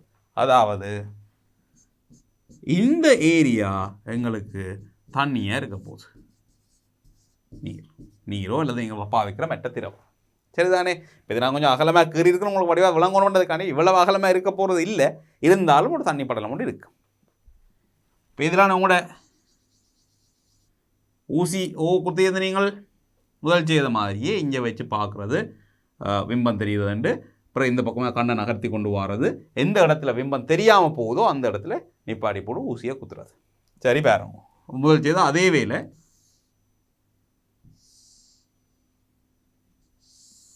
ரைட். எப்பவுமே இதுதான் எங்களுக்கு கடைசியாக தெரிகிற பிம்பமெண்ட். சரி, அதே மாதிரி இதிலேயும் செவ்வனக்கீறி நீங்கள் சி அளக்கலாம். செவ்வனக்கீறினால் இதில் வர கோணம் எங்களுக்கு சி டேஷ் என்று வைப்போமே, சி டேஷ். அப்போ இந்த சி டேஷ் நான் முதல் கண்ட சியிலும் பார்க்க வேறுபட்டது. ஏனென்றால் அப்படி முதல் சி ஹானைக்குள்ள கண்ணாடிக்கு வெளியில் வழிதான் இருந்தது. இப்போ சி ஹானைக்குள்ள கண்ணாடிக்கு பிறகு தண்ணி இருக்குது. அப்போ ரெண்டாவது ஊடகம் வேறு, விளங்குதானே? இப்போ பாருங்க பிள்ளைகள், இந்த இடத்துல சி டேஷ் எழுதுனால் உங்களுக்கு தெரியணும். இப்போ எங்கட இது கிளாஸ், மற்ற பக்கத்தில் இருக்கிறது யாரும் இல்லை. இப்போ இருக்கிறது எங்களுக்கு நீரெல்லோ டபிள்யூ ஒன்று வைப்போம், வாட். அப்போ இந்த இடத்துல நீங்கள் சி எடுக்கக்குள்ள அல்ல சி டேஷ் என்று வச்சிருந்தால் இப்போ எழுதலாம். இவற்றை நான் N1 என்று வைக்கிறேன், இவற்றை முறிவு சுட்டி N2 என்று வைக்கிறேன். இப்போ எழுதலாம் N1 sin C டேஷ் சமன் N2 sin 90 பாக. sin 90 பாக ஒன்று தானே. அப்போ இதிலேருந்து எழுதலாம். எங்களுக்கு யாரை காணணும்? N2 தானே காணணும். அப்போ N2 எழுவாய் ஆக்கினோம் என்றால் N2 சமன் N1 sin C டேஷ் என்று வருவார். இந்த N1 நேரண்டா பிள்ளைகள் அரியத்தின முறிவு சுட்டி. அப்போ அதை ஏற்கனவே கண்டுட்டோம், அதை கண்டுட்டு தான் இதுக்கு வரும். இப்போ இதை ஏற்கனவே கண்டாச்சு. சி டேஷ் யார் என்றால் இப்போ இந்த பரிசோதனையால் கண்ட அவதிக்கோணம். அதையும் பிரதிட்டு இருந்தால் N2 காணலாம். N2 என்றதார் நீரின முறிவு சுட்டி. விளங்கிச்சதோ? ஆக நீரின முறிவு சுட்டியையும் அவதிக்கோண முறையில் இப்படி காணலாம். அரியத்தின் முறிவு சுட்டியை கண்டுட்டு அதுக்கு அடுத்ததான் நாங்கள் நீரின முறிவு சுட்டியையும் இந்த முறையில் காணலாம்ன்றதை தெரிஞ்சு வச்சுக்கொள்ளுங்க. விளங்கிச்சதோ? இன்னொரு விஷயம் சொல்கிறேன் உங்களுக்கு பாருங்க. முதல் சி எடுத்து நாங்களோ, சி என்றது கண்ணாடியின் அவதிக்கோணம். என்ன சி என்றது கண்ணாடியின் அவதிக்கோணம். நாங்கள் எழுதுவோம் சி என்றது CGA என்று எழுதுவோம். அதாவது கிளாஸ் கண்ணாடி வழி அவதிக்கோணம். நான் சி டேஷ் என்று வச்சது கண்ணாடி நீரின் அவதிக்கோணம் வைப்போம். கண்ணாடி நீர் GW, கிளாஸ் வாட்டர், கண்ணாடி நீர் அவதிக்கோணம். அப்போ இந்த ரெண்டையும் ஒப்பிட்டு பார்த்தோம்டா எங்களுக்கு சி டேஷ் பெருசாக இருக்கும். அதாவது இப்போ எங்களுக்கு கிடைக்கிற கோணம் பெருசாக இருக்கு. ஏனென்றதை பார்த்தீங்கன்னா நீங்கள் பாருங்கோ, முதல் எங்களுக்கு வந்தது முதல் சி காணிகள் எடுத்து நாங்கள் பாருங்கோ, சைன் சி சமன் ஒன்றின்கள் என்னென்னு வந்திருக்கு. என் சமன் ஒன்றின்கள் சைன் சி என்றால் சைன் சி சமன் ஒன்றுங்கள் என். என்னன்றது யார்? என்னன்றது கண்ணாடியின் அவதி, கண்ணாடின முறிவு சுட்டி. கண்ணாடின முறிவு சுட்டி N1 என்று வச்சிடும். சரி, சி டேஷை பார்த்தீர்கள் என்றால் இதில் சைன் சி டேஷை பாருங்க வா, N2 வின்கள் N1 என்று வரும். N2 வின்கள் N1. அப்போ N2 என்றது ஒன்றிலும் பார்க்க பெரிய ஒரு கணியம் உண்டு. நீரின முறிவு சுட்டி ஒன்றோட கூட. அப்போ பாருங்க, இது ஒன்றின்கள் N1லும் பார்க்க N2 வின்கள் N1 பெருசாக இருக்கும் பிள்ளைங்க. பாருங்க இப்படி எழுதுறேன். ஒன்றிலும் பார்க்க N2 பெரிது, ஒன்றின்கள் N1லும் பார்க்க N2 வின்கள் N1 பெரிது. ரெண்டு பக்கம் N1 பிரிக்கிறது தானே. அப்போ ஒன்றுங்கள் N1 என்றது சைன் சி, சைன் சியிலும் பார்க்க சைன் சி டேஷ் பெரிது, அதால சியிலும் பார்க்க சி டேஷ் பெரிது. ஒன்று பாருங்க. ஆக கண்ணாடி வழி அவதிக்கோணத்திலும் பார்க்க கண்ணாடி நீர் அவதிக்கோணம் இன்னும் கூடவே இருக்கும். இதுலாம் MCQ வாரது வடிவாக தெரிஞ்சு வச்சுக்கொள்ளணும். கண்ணாடி வழி அவதிக்கோணத்திலும் பார்க்க கண்ணாடி நீர் அவதிக்கோணம் பெருசாக இருக்கும். விளங்கிச்சதோ? ரைட். அப்போ இதை நாங்கள் செய்து பார்க்கலாம் பரிசோதனையில். ரைட். அப்போ இதுதான் பிள்ளைகள் அவதிக்கோணம் கண்டு அந்த அவதிக்கோணத்தை வச்சுக்கொண்டு முறிவு சுட்டி காண்ட பரிசோதனை. விளங்கிச்சதோ உங்களுக்கு? இது 2-3 தரம் வந்திருக்கு. ரைட். அப்போ நாங்கள் இதில் இருக்கிற கேள்விகளை பாஸ் பேப்பர் கேள்வியில் எடுத்து பார்ப்போம் என்ன மாதிரியான கேள்விகள் வந்திருக்குன்ட்டு. முதலாவதாக பாருங்க பிள்ளைகள், 2008ஆம் ஆண்டு வந்த கேள்வி ஒன்று இருக்குது பாருங்கோ. படுகை கோணங்கள் θ1 θ2 ஆகியவற்றை கொண்ட ஒளியின் இரு ஒரு நிற கதிர்கள் ஒரு ஒன்றில் காணப்படுகின்றவாறு ஒரு கண்ணாடி வழி இடைமுகத்தின் மீது விழுகின்றன. கண்ணாடி வழி இதில் பிள்ளைகள் குறிக்கோணம், இந்த பக்கம் கண்ணாடி, அந்த பக்கம் வழி. ரைட். இங்கு θC ஆனது பாருங்க, இதில் சொல்லியிருக்கேன் θ1என்றது θCயிலும் பார்க்க கூடுவோம். θC என்ன? இங்கு θC ஆனது கண்ணாடியின் அவதிக்கோணம் ஆகும். கதிர்களின் பாதைகளை பூரணப்படுத்துக. இப்போ θ1 அவதிக்கோணத்திலும் பார்க்க பெரிதனபடி என்ன நடக்கணும்? முழு உட்தரிப்பு நடக்கணும். பாருங்கோ, இவர் இப்படியே வருவார். இவர் என்ன செய்வார் என்றால் நாங்கள் இதில் செவ்வனை கீறுவோம். செவ்வனை கீறி போட்டு செவன்லேருந்து முறிஞ்சு போகிற மாதிரி, செவன்லேருந்து விலகி போகிற மாதிரி கீறுவோம். ஏன் இதில் அவதி கோணத்திலும்பா குறைஞ்ச கோணம் என்ன. இப்போ நாங்கள் இதை எழுதலாம். இதுவும் டீட்டா 1ஆக இருக்கும். படுகோணம் சமன் திரிகோணமாக தெரிச்சு வருவார் உள்ளுக்கு முழு உட்தரிப்பு நடக்கும். இதில் பாருங்க டீட்டா 2, இங்கே நாங்கள் ஒரு டீட்டா 3 போட்டு விடலாம் என்ன. டீட்டா 3 முறிஞ்சு வழியில் போவார். முழு அகத்தரிப்பு முறையின் மூலம் கண்ணாடியின் அவதிக்கோணத்தை நீர் துணிய வேண்டியுள்ளது. ஒரு 2இல் காணப்படுகின்றவாறு அரியம் ஒரு வெள்ளைத்தாளின் மீது ஒரு நிலைக்குத்து குண்டூசி எம் ஆனது அரியத்தின் முகம் ஏசியுடன் தொடுகையில் இருக்குமாறும் வைக்கப்பட்டுள்ளது. அரியத்தின் முகங்களின் வரைபாடுகள் தாளில் வரையப்பட்டுள்ளன. இப்பரிசோதனையில் குண்டூசி எம் ஆனது முகம் ஏசியுடன் தொடுகையில் வைக்கப்பட வேண்டும். இதற்குரிய காரணத்தை குறிப்பிடுது. நான் உங்களுக்கு சொன்னேன், எம் தொடுகையில் வைக்காவிட்டீங்கள் என்றால் எம்மிலேருந்து வார கதிர் ஏசி முகப்பரப்பில் இந்த முகத்தில் தெரிக்கும், முறியும். அந்த முறிவை தவிர்க்கிறதுக்கு தான் நாங்கள் என்ன ஒண்டா குத்துறது. தொடுகையிலே இருக்குமெண்டா அதில் எங்களுக்கு இடைவெளி இல்லாட்டி அதில் முறிவு வராது. இப்போ எழுதுவோம். ஏசி முகத்தில் கதிரின் முறிவை தடுப்பதற்கு அதில் எல்லாம் இல்லாமல் பண்ணுறதுக்கு என்ன, அதில் முறிவு இல்லாமல் பண்ணுறதுக்கு தான் இந்த வேலை செய்யறாங்க. முகம் பிசியினூடாக ஏபியை பார்த்து கொண்டு உமது கண்ணை பியிலிருந்து சி கொண்டு செல்லும் பொழுது குண்டூசி எம்மின் பிம்பத்தில் மாற்றம் நடைபெறும் என நீர் எதிர்பார்ப்பீர். அது என்ன விளங்கணும், இங்கே பாருங்க.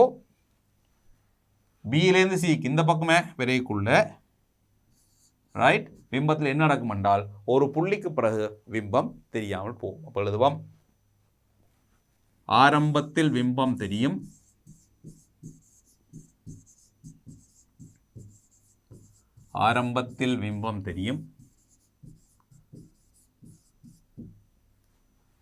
ஒரு குறிப்பிட்ட புள்ளியின் பின்னர்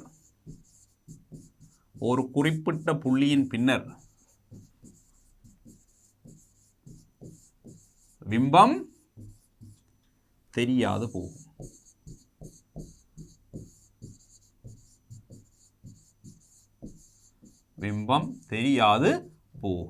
ஒரு குறிப்பிட்ட புள்ளியின் பின்னர் பிம்பம் தெரியாது போகும். அடுத்தது, வேறு இரு குண்டூசிகளை பயன்படுத்தி உரிய வெளிப்புற கதிரின் பாதையை பரிசோதனை முறையாக எங்கனம் கண்டுபிடிப்பீர். இரு குண்டூசிகளின் தானங்கள் ஒரு 2இல் XY என குறிக்கப்பட்டுள்ளன. அது என்ன செய்யணும், இங்கே பாருங்க. இதில் XY பாருங்க இருக்கா.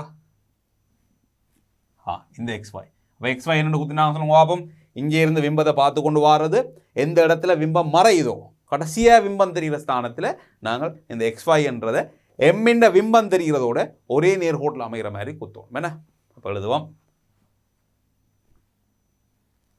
இறுதியாக பிம்பம் ஆட்ட பிம்பம் எம்மின் பிம்பம் இறுதியாக எம்மின் பிம்பம் தெரியும் நிலையில்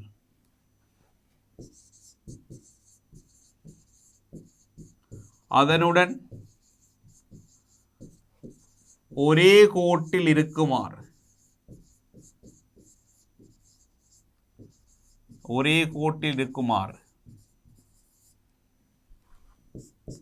XY ஊசிகளை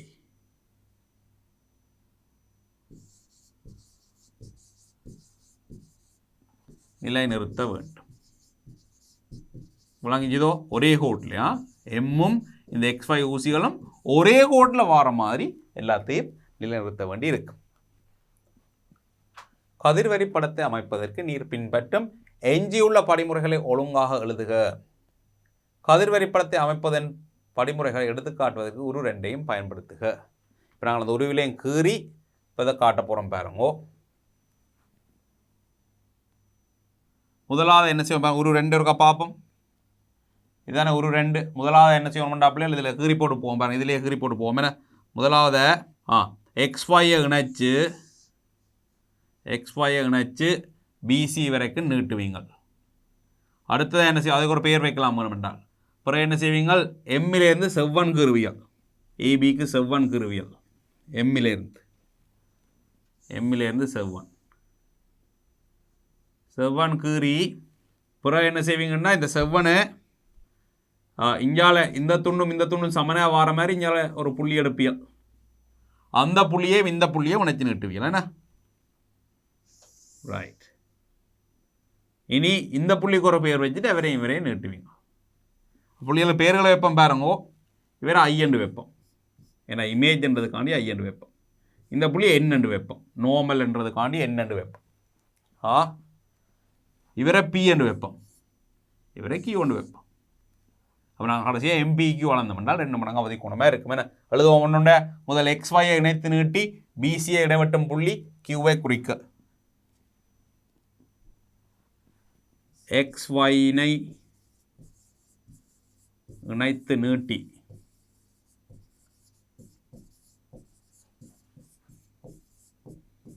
BCயை இடைவட்டும் புள்ளி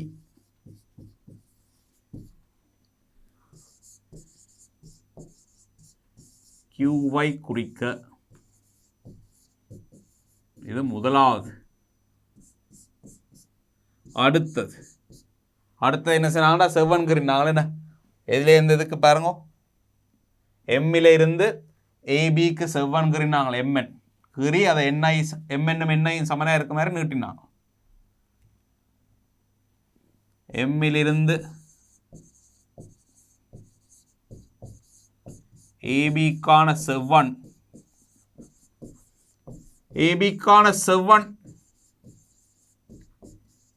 எம்என்னை வரைந்து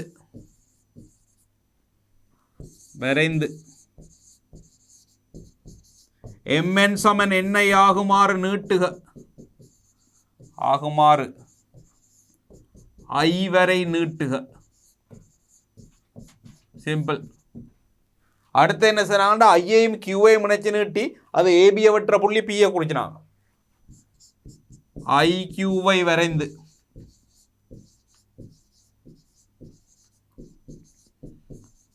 அது ஏபியை வெட்டும் புள்ளி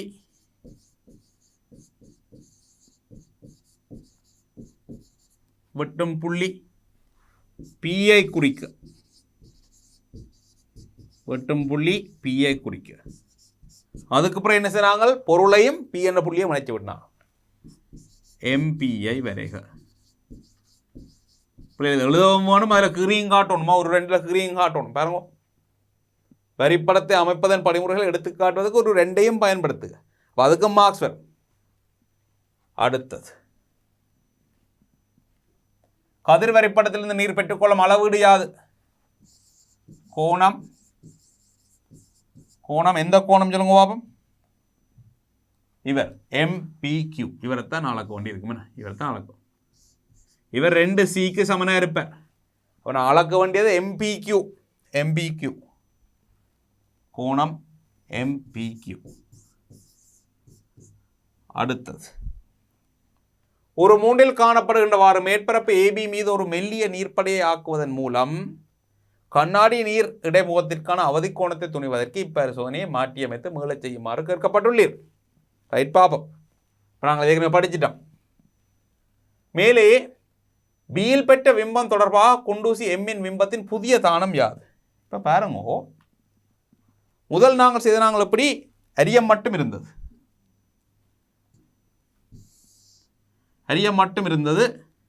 இந்த இடத்துல குண்டூசி இருந்தது. அப்போ இந்த பக்கத்தில் தெறிப்பு நடக்கக்குள்ள பிள்ளைகள் இந்த பக்கம் எங்களுக்கு ஒரு தளவாடி மாதிரி கருதலாம். தளவாடி மாதிரி தொழிற்படும். இதுலேருந்து செவ்வன் கருவிங்க போட்டு இந்த பக்கம் சமனாக இருக்கிற மாதிரி இல்லை விம்பத்தை கண்டறியல். இப்போ அந்த பக்கத்தில் தண்ணியை வச்சா பிறகு திரும்பவும் இந்த இடத்துல முழு உட்தரிப்பு நடக்கக்குள்ளே நடக்கும்னா இதில் எங்களுக்கு இந்த துண்டு இந்த ஏபி கோடு இருக்கல்லோ, இந்த கோடு ஒரு தளவாடி மாதிரி தான் தொழிற்பட போகுது. முழு உட்தரிப்பு நடக்கிற எல்லா சந்தர்ப்பத்திலையும் அந்த மேற்பரப்பு ஒரு தளவாடி மாதிரி தொழிற்படும். அப்போ தளவாடியில் விம்பம்ன்றது பொருட்தூரம் சமன் விம்பத்தூரமாக வெறுமென பொருள் அதே சைஸில் அதே பருமனில் பொருட்தூரம் சமன் விம்பத்தூரமாக உங்களுக்கு விம்பம் பெறணும். அப்போ திரும்பவும் இதுலேருந்து செவ்வனை கீறி இந்த தூரம் சமன் இந்த தூரமே விம்பம் இங்கே வரப்போகுது. ஆக முதல் வந்த விம்பத்துக்கும் இப்போ வந்த விம்பத்துக்கும் தானத்திலேயோ பருமன்லேயோ வித்தியாசம் இல்லை. முதல் எந்த இடத்துல பிம்பம் வந்தோ அதெல்லாம் பிறப்போம். என்ன இதோட தலவாடி மாதிரி பிள்ளைகள் கிட்ட எப்படி யோசிக்கலாம்டா பிள்ளைகள். எம்மையில் இருக்குது முதல் ஒரு தலவாடியை வச்சு பிம்பத்தை காண்றீங்கள். இப்போ அந்த தலவாடியை தூக்கி போட்டு வேற ஒரு தலவாடியை கொண்டு வந்து வைக்கிறீங்க. அவ்வளவுதான். முழு உட்தரிப்பு நடக்குன்னா அது ஒரு தலவாடி. அப்போ வேறு தலவாடி வைக்கக்குள்ள உங்களுக்கு பிம்பத்தின் தானம் மாற போகிறது இல்லை தானே, அதே பொசிஷனில் வெறும் எங்களுக்கு. ஆக இப்போ கேட்குறார் பிம்பத்தின் புதிய தானம் யாது? அதே தானம். பிராக்கெட்டில் எழுதுவோம், மாற்றம் இல்லை. முதல் எங்கே இருந்துச்சுதோ அதே தானத்தில் தான் இப்போவும் இருக்கும். XY என்பன தொடர்பாக புதிய வெளிப்படு கதிரை ஒரு மூன்றில் வரைந்து அதனை X', Y' என பெயரிடுக. புதிய வெளிப்படு கதிர். இப்போ பாருங்கோ, நாங்கள் முதல் சொன்னாங்க இப்போ XY என்றது முதல் வரைஞ்சதல்லோ. முதல் வரைஞ்சது எப்படி வந்திருந்தா பிள்ளைகள் சொன்னாங்க. இப்போ நான் உங்களுக்கு இதுக்குரிய தியரி சொல்லி சொன்னான். அங்கால நீரை வச்சா பிறகு அவதிக்கோணம் கூடவே இருக்கு. அப்போ உதாரணத்துக்கு இவருக்குரிய அவதிக்கோணம் இந்த புள்ளியில் வந்திருந்தால் இனி அவதிக்கோணம் இங்கால இறங்கிடும். அப்போ என்ன நடக்கும் என்றால் பாருங்க, இதுதான் முதல் XYயாக இருந்திருந்தால் இதுதான் முதல் இருந்த கோடு என்றால் இது நீங்கள் கீற தேவையில்லை. உங்களுக்கு விளங்குறதுக்காண்டி காட்டுறேன். இது இந்த XY என்றது யார் என்றால் அந்த பக்கத்தில் தண்ணியை வைக்காமல் தனியை அரியத்தை மட்டும் செய்யக்குள்ள வந்தது XY. அங்கால தண்ணியை வச்சா பிறகு பிள்ளைகள் அவதிக்கோணத்தில் படுற கோடு வெளிப்படு கதிர் எப்படி வரும் என்றால் இப்படித்தான் வரும். அதாவது கீழே இருந்து மேலே போயக்குள்ள இப்போ தனியாக கண்ணாடி இருக்கக்குள்ள இந்த புள்ளியில் அவதிக்கோணம் வந்திருந்தால் தண்ணியை வச்சா அப்புறம் அதுக்கு முதலே அவதிக்கோணம் வந்துடும். அதாவது அவதிக்கோணத்தின் பெருமானம் கூடவே இருக்கணும். வெளியில் வர கதிர் இப்படி இடத்துலாம் வரும். இதுதான் வெளிப்படு கதிராக இருக்குமா. நாங்கள் X', Y' என்று வைப்போம். அது விளங்கி. அதுதான் முதலே சொன்னான் என்னது, கண்ணாடியை வச்சா பிறகு வர அவதிக்கோணம் கண்ணாடி வைக்க முதல் இருந்த அவதிக்கோணத்திலும் பார்க்க பெருசாக இருக்கு. அப்போ நீங்கள் இங்கேருந்து பார்த்து கொண்டு வரையக்குள்ள முதல் வந்த ஸ்தானத்துக்கு முதலே இன்னொரு ஸ்தானத்திலேயே பிம்பம் தெரியாமல் போயிடும். தண்ணியை வச்சா பிறகு இவ்வளோ தூரமெல்லாம் வர மாட்டீங்களா. அதுக்கு இப்போ இங்கேருந்து தானே வந்து கொண்டு நீங்கள் முதல் இந்த இடத்துக்கு வந்தால் அப்புறம் பிம்பம் இல்லாமல் போனது. இப்போ இந்த இடத்துல நிற்கலையே பிம்பம் இல்லாமல் போயிடும். விளங்கிச்சதோ. அதுதான் இதில் கேட்கப்பட்ட கடைசியாக கேட்ட கேள்வி. கொஞ்சம் யோசிக்க வேண்டிய கேள்வி. விளங்கி செய்தாக்கள் மட்டும்தான் செய்யலாம், பாடமாக்கி போட்டு செய்யலாது. ரைட். அப்போ 2008ஆம் ஆண்டு அவதிக்கோணம் காண்பது சம்பந்தமான பரிசோதனையில் வந்த கேள்வி இது. இப்போ பாப்போம் இன்னொரு கேள்வி. 2001ஆம் ஆண்டு வந்த கேள்வி இருக்கா பாப்போம். பாருங்க. 2001ஆம் ஆண்டு ஒரு கேள்வி வந்திருந்தது, அதே முறைக்கா பார்ப்போம். கண்ணாடி அரியமுன்றின் திரவியத்தின் முறிவு சுட்டியை துணிவதற்கு மாணவர்களுடன் பயன்படுத்தி ஒழுங்கமைப்பு ஒருவில் காட்டப்பட்டுள்ளது. படுகதிரை சுவடு வருவதற்கு PQ என்னும் இரு குண்டூசிகள் பயன்படுத்தப்பட்டுள்ளன. மாணவன் குண்டூசிகளை தக்கவாறு நாட்டியிருக்கவில்லை. நீர் அவற்றை எங்கனன் தக்கவாறு நாட்டுவீர். உங்களுக்கு தெரியணும் பிள்ளைகள், PQ 2 ஊசியை நாங்கள் நிலைநிறுத்திக்குள்ள 2 அளவுக்கு தூரத்தில் நிலைநிறுத்தோம்னு சொல்லியிருக்கிறேன். அது எப்படி சேர்னாங்கன்னா ஒரு ஊசியை அரியத்துக்கு கிட்ட குத்தி போட்டு ஒரு ஊசியை அதுலேருந்து கொஞ்சம் தூரத்தில் குத்துனாங்க. அவங்க 2 பிள்ளைகள் கொண்டு சரியான கிட்ட குத்திட்டார். அடுத்து ஒரு ஊசி அரியத்துக்கு கிட்ட வரணும் எங்களுக்கு. அப்போ நாங்கள் எழுதுவோம் ஒரு ஊசியை அரியத்துக்கு அண்மையிலும்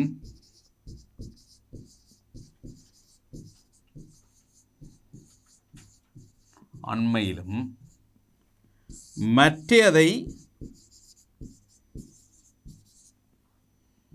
கணிசமான அளவு தூரத்திலும், அப்படி எழுதணும், கணிசமான அளவு தூரத்திலும்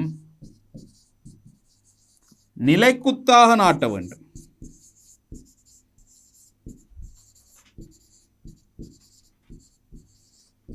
நிலைக்குத்தாக நாட்ட வேண்டும்.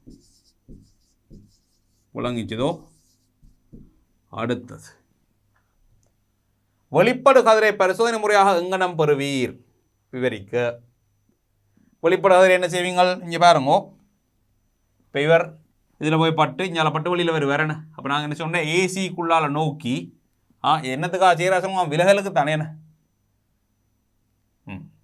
இதில் படகுணத்தை பார்த்தீங்கண்டா இப்படி முறிஞ்சு இப்படி வெளியில் வர போகிறேன்.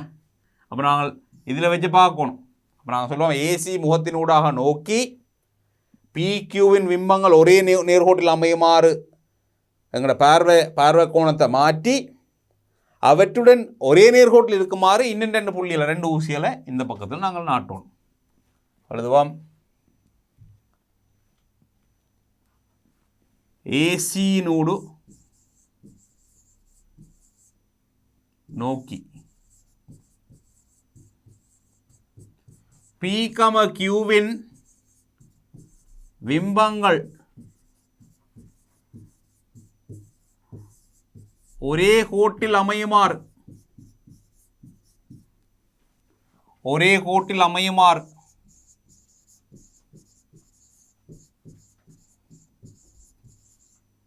பார்வை கோட்டை மாற்றி கண்ணை அமைச்ச கண்ணை அங்கால அசைத்து பார்க்கறது என்ன வழியால் பார்வை கோட்டினை மாற்றி PQவின் பிம்பங்களுடன்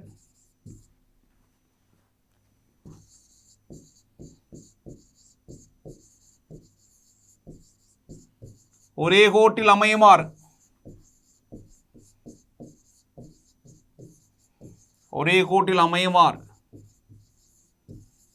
இரு குண்டூசிகளை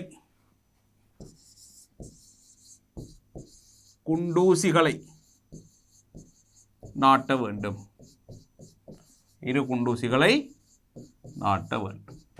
விளங்கிச்சோ? அடுத்தது மேலே B ஒன்றிற்காக 2 குண்டூசிகளுக்கு பதிலாக ஒரு குண்டூசியை ஏன் பயன்படுத்த முடியாது? எங்களுக்கு ஒரு நேர்கோடு வரைகிறதுக்கு பிள்ளைகள் குறைஞ்ச 2 ஊசி என்னாலும் வேணும், 2 புள்ளி வேணும். ஒரு ஊசி மட்டும் குத்தினால் ஒரு புள்ளி தான் இருக்கு, நேர்கோடு வரையலாம் இல்லோ. அப்போ எழுதுவோம். ஒரு நேர்கோடு வரைவதற்கு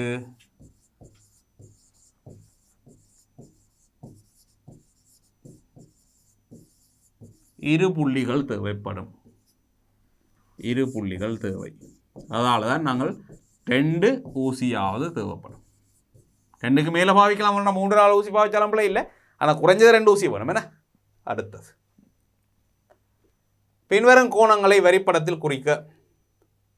படுகோணம் I1, முறிகோணம் R1, ஏசியில் படுகோணம் R2, வெளிப்படுகோணம் I2, விலக கோணம் D. இப்போ நாங்கள் கதிர் வரிப்படத்தை முறிப்போம் இல்லையா? பாருங்கோ, இவர் இந்த இடத்துல இப்படி வருவார் என்ன. சரி, செவ்வன்களை கருவம். இதில் செவ்வன், இதுலேயும் செவ்வன். இப்போ பாருங்க, I1 I2 R1 R2 கீறலாம். I1 R1. பிறகு மேற்பரப்பு ஏசியில் படுகை கோணம் R2, இந்த கோணம் R2, இங்கால I2. விலகல் கோணம் கேட்கிறாரல்லோ, விலகல் கோணம் கோட்டால் இந்த கோட்டை நீட்டோணும். நாங்கள் இங்கால இவரை நீட்டோணும். பின்னுக்கு இந்த கோணம் தான் விலகல் கோணம் என்ன. இதுதான் எங்கட விலகல் கோணமே இருக்கு. பாருங்க, விலகல் கோணம் I1 R1 I2 R2 விலகல் கோணம் D என்பவற்றை குறிக்க. I1 R1 R2 I2 ஆகியவற்றின் சார்பில் D-ற்கான கோவை ஒன்று எழுதுக. பாருங்கோ, D என்பது மொத்த விலகல். அப்போ இதில் வந்த விலகலையும் கூட்டினா சரிதானே பிள்ளைகள்? இதில் வந்த விலகல் என்றால் I1, இங்கே R1 கழிச்சால் I1 சாய் R1. நிறைய திறமை இது செய்திருக்கிறோம் நாங்கள். R1 அதே மாதிரி 2வது புள்ளியில் வந்த விலகல் I2 சாய R2. 2 விலகலும் ஒரே பக்கமே தான் வருது, ஒரே சுழி வலஞ்சுழியாக தான் 2 பக்கம் விலகலும் வரவழையாக கூட்டலாம். இதில் சக வருது. சில இடங்களில் புள்ளிகள் கதிர் தரக்கூடும், ஒரு விலகல் வலஞ்சுழியாக வந்து அடுத்தடுத்த விலகல் இடஞ்சுழியாக வர மாதிரி. அப்போ 2 விலகலையும் கூட்டலாது, கழிச்செடுக்கணும், கவனமாக இருக்கும். I1 சக I2 சாய R1 சக R2. இதுதான் D-ற்கான கோவையாக இருக்கு. D குறித்தொரு படுகதிற்கு I1 10 பாகை, R 6 பாகை. கண்ணாடியின் முறிவு சுட்டி எவ்வளவு? இதில் கோடு வராபடியே இல்லையா? சைன் 10 பாகை, சைன் 6 பாகை. இதுக்குரிய பெருமானங்களை சைன் அட்டவணையில் எடுத்து நீங்கள் சுருக்கோணம். ரைட், கடைசி விட உங்களுக்கு வரும் பிள்ளைகள் அன்னளவாக 1.62 வரும். 1.62 வரும். சைன் அட்டவணையில் சைன் 10 பாகை எடுங்கோ, சைன் 6 பாகை எடுங்கோ, பிரியுங்கோ, 1.6 எழுதுங்கோ. சில மாணவர்கள் கணிச்சு பார்க்காமல் பழக்க தோஷத்தில் 1.5 தானே கண்ணாடி என்று கணிச்சு பார்க்காம 1.5 எழுதினவை. மார்க்ஸ் வரையில் வஞ்சிப்படக்கூடாது. சைன் அட்டவணை எடுக்கணும், பார்க்கணும், எழுதணும். அரியத்தின் முறிவுக்கோணம் 60 பாகையனின் R2வின் பெருமானத்தை காண்க. உங்களுக்கு தெரியும் R1 சக R2 தான் A, R1 6 பாகை, R2 முறிவுக்கோணம் 60 பாகை. 6 பாகை அங்கால கழிச்சால் 54 பாகை. R2 54 பாகையாக இருந்திருக்கணும். R2 54 பாகை. மேற்குறித்த படுகதிருக்கு மேற்பரப்பு ஏசியிலிருந்து வெளிப்படுகதிர் எதனையும் பெற எதிர்பார்க்கிறீரா? உமது விடைய விளக்குக. இங்கே பாருங்கோ, R2 யாரென்று பார்த்தீர்கள் என்றால் இந்த படுகோணம், அதாவது இந்த மேற்பரப்பில் படுகோணம் உங்களுக்கு தெரியணும். G அங்கால CN அங்கால யாருன்னா இது கண்ணாடி அங்கால வழி என்றால் இப்போ முறிவு சுட்டியும் 1.6 வந்துடுதல்லோ. அப்போ பாருங்கோ, இப்படி பா sin C சமன் 1/n 1/1.6. இப்போ இதை சுருக்கி சிக்கு என்ன விட வருதுன்றதை பார்ப்போம். பாருங்க 1/1.6 என்றால் பிள்ளைகள் 1/1.6 என்றால் 10/16 5/8 0.6 2 5 0.6 2 5 எங்களுக்கு சைன் சியாக வர மாதிரி சீண்ட பெருமானத்தை பார்ப்போம். பாருங்கோ, சைன் அட்டவணையில் பாருங்கோ, சி அண்ணளவாக எங்களுக்கு வருது பிள்ளையால் 39 பாகை என்று வருது. சி அண்ணளவாக 39 பாகை என்று வருது. சி 39 பாகை. ஆனால் எங்களுக்கு R2 54 பாகை கிடைச்சது. என்ன அதால் R2 பெரிது சி என்றதால் வெளிப்படு கதிர் இல்லை. அப்போ எதிர்பார்க்கிறீரா? இல்லை, இல்லை. ஏன்? R2 பெரிது சி என்பதால். அதாவது அவதை கோணத்திலும் பார்க்க படுகோணம் பெரிதாக இருப்பதனால் வெளிப்படு கதிர் வராது. முழு உட்தரிப்பு இடம்பெறும். முழு உட்தரிப்பு இடம்பெறும். அடுத்தது, கீழே தரப்பட்டுள்ள வரிப்படத்தில் கதிரின் நேரத்த பாதையை பூர்ணப்படுத்துக. முழு உட்தரிப்பு நடக்கிறது மாதிரி கீறோணும். பாருங்கோ, இங்கே பாருங்கோ, இப்படி கீறுவோம். செவ்வன் முழு உட்தரிப்பு நடக்கணும். முழு உட்தரிப்பு. இனி இதில் செவ்வன் செவன்லேருந்து விலகி முறிவர். என்ன ரைட், இதுதான் இந்த கதிரிட பாதையாக இருக்கு. எப்பவும் கதிர்வரை படங்களில் அம்புக்குறியலை போட மறக்காதீங்க. விளங்கிச்சுதோ? சரியான சுகமான கேள்வியில் உங்களுக்கு பரிசோதனை நான் நெடுகளும் சொல்கிற மாதிரி கன்செப்ட் சரியாக விளங்கணும். கன்செப்ட் சரியாக விளங்காமல், கோட்பாடுகள் சரியாக விளங்காமல் பரிசோதனை செய்த பிரயோசனம் இல்லை. முதல்ல கோட்பாடுகள் வாங்கி கொண்டு பரிசோதனையை பார்க்கும். பரிசோதனையில் நீங்கள் எதில் ஃபோக்கஸ் பண்ணணும் என்றால் பரிசோதனை படிமுறையில் என்னென்ன படிமுறை செய்கிறோம், ஒவ்வொரு படிமுறையும் ஏன் செய்கிறோம், ஒவ்வொன்றுக்கும் ஏன் இப்படி செய்கிறோம், ஏன் அப்படி செய்கிறோம்னு விளக்கம் வழங்கும். ஏன் 2 ஊசி தேவைப்படுது, ஏன் 2 ஊசிக்கு முடியல எவ்வளோ இடைவெளி தேவைப்படுது, இப்படி ஏன் என்று கேட்டு கேட்டு கேட்டு ஒவ்வொரு படிமுறையும் படியுங்க. படித்து முடிச்சிட்டு என்றால் ஸ்ட்ரக்சரில் வர கேள்வி உங்களுக்கு ஒன்றும் பெரிய கேள்வியாக இருக்காது. யாருக்கு பிரச்சனை வரும்னா சில பேர் கன்செப்ட் விளங்காமல், கோட்பாடு விளங்காமல் படிமுறையில் பாடமாகி கொண்டு போகிறது. சில நேரம் படிமுறை ஞாபகம் இருக்கும், ஏன் அந்த படிமுறை செய்கிறோம்னு விளங்கி இருக்கு. அதுக்கு தான் ஒன்றில் பரிசோதனை செய்து பார்க்கணும். நீங்கள் பரிசோதனை செய்து பார்க்குறதுக்கு எல்லா மாணவருக்கும் வாய்ப்பு கிடைக்கிறது இல்லை. அதனால தான் உங்களுக்கு அழகாக பரிசோதனை செய்து காட்டியிருக்கிறோம். அவர் பரிசோதனை செய்ததை 2-3 தடவை திருப்பி பார்க்கணும். பார்த்து ஒவ்வொரு ஸ்டெப்பும் செய்யக்குள்ள அதுக்குரிய விளக்கம் சொல்லி தான் செய்கிறோம். என்ன அப்போ அந்த விளக்கத்தை விளங்கி கொள்ளணும். ஓகே, இவர் ஏன் இப்படி செய்கிறார், என்ன சொல்கிறார் என்னதை கவனித்து பரிசோதனை இல்லாத பார்த்துட்டீங்க என்றால் எக்ஸாம்பிள் வர கேள்வி சிம்பிள் கேள்வியில் இருக்கும் பிள்ளைகள். உங்களுக்கு விளங்கிச்சதோ? எந்த விதமான மார்க்ஸையும் நீங்கள் லூஸ் பண்ணாமல் 20 மார்க்ஸில் 18-19 மார்க்ஸ் எடுக்கக்கூடிய மாதிரி உங்களுக்கு எல்லாருக்குமே விடையளிக்கூடியதாக இருக்கும். ரைட், அப்போ இதை வடிவாக ப்ராக்டிஸ் பண்ணுங்க. ப்ராக்டிஸ் பண்ணிக்கொண்டு நாங்கள் இன்னும் ஒரு பரிசோதனையில் மீண்டும் சந்திப்போம். அடுத்த இன்னும் இன்ட்ரெஸ்டிங்கான பரிசோதனைகள் இருக்குது பிள்ளைகள். எங்களோட திருசியமானி ஸ்பெக்ட்ரோமீட்டர்லாம் பாவிச்சு பரிசோதனைகள் செய்ய போகிறோம். இதை வடிவாக படித்து கொண்டு அடுத்ததுக்கு வாங்குவோம்.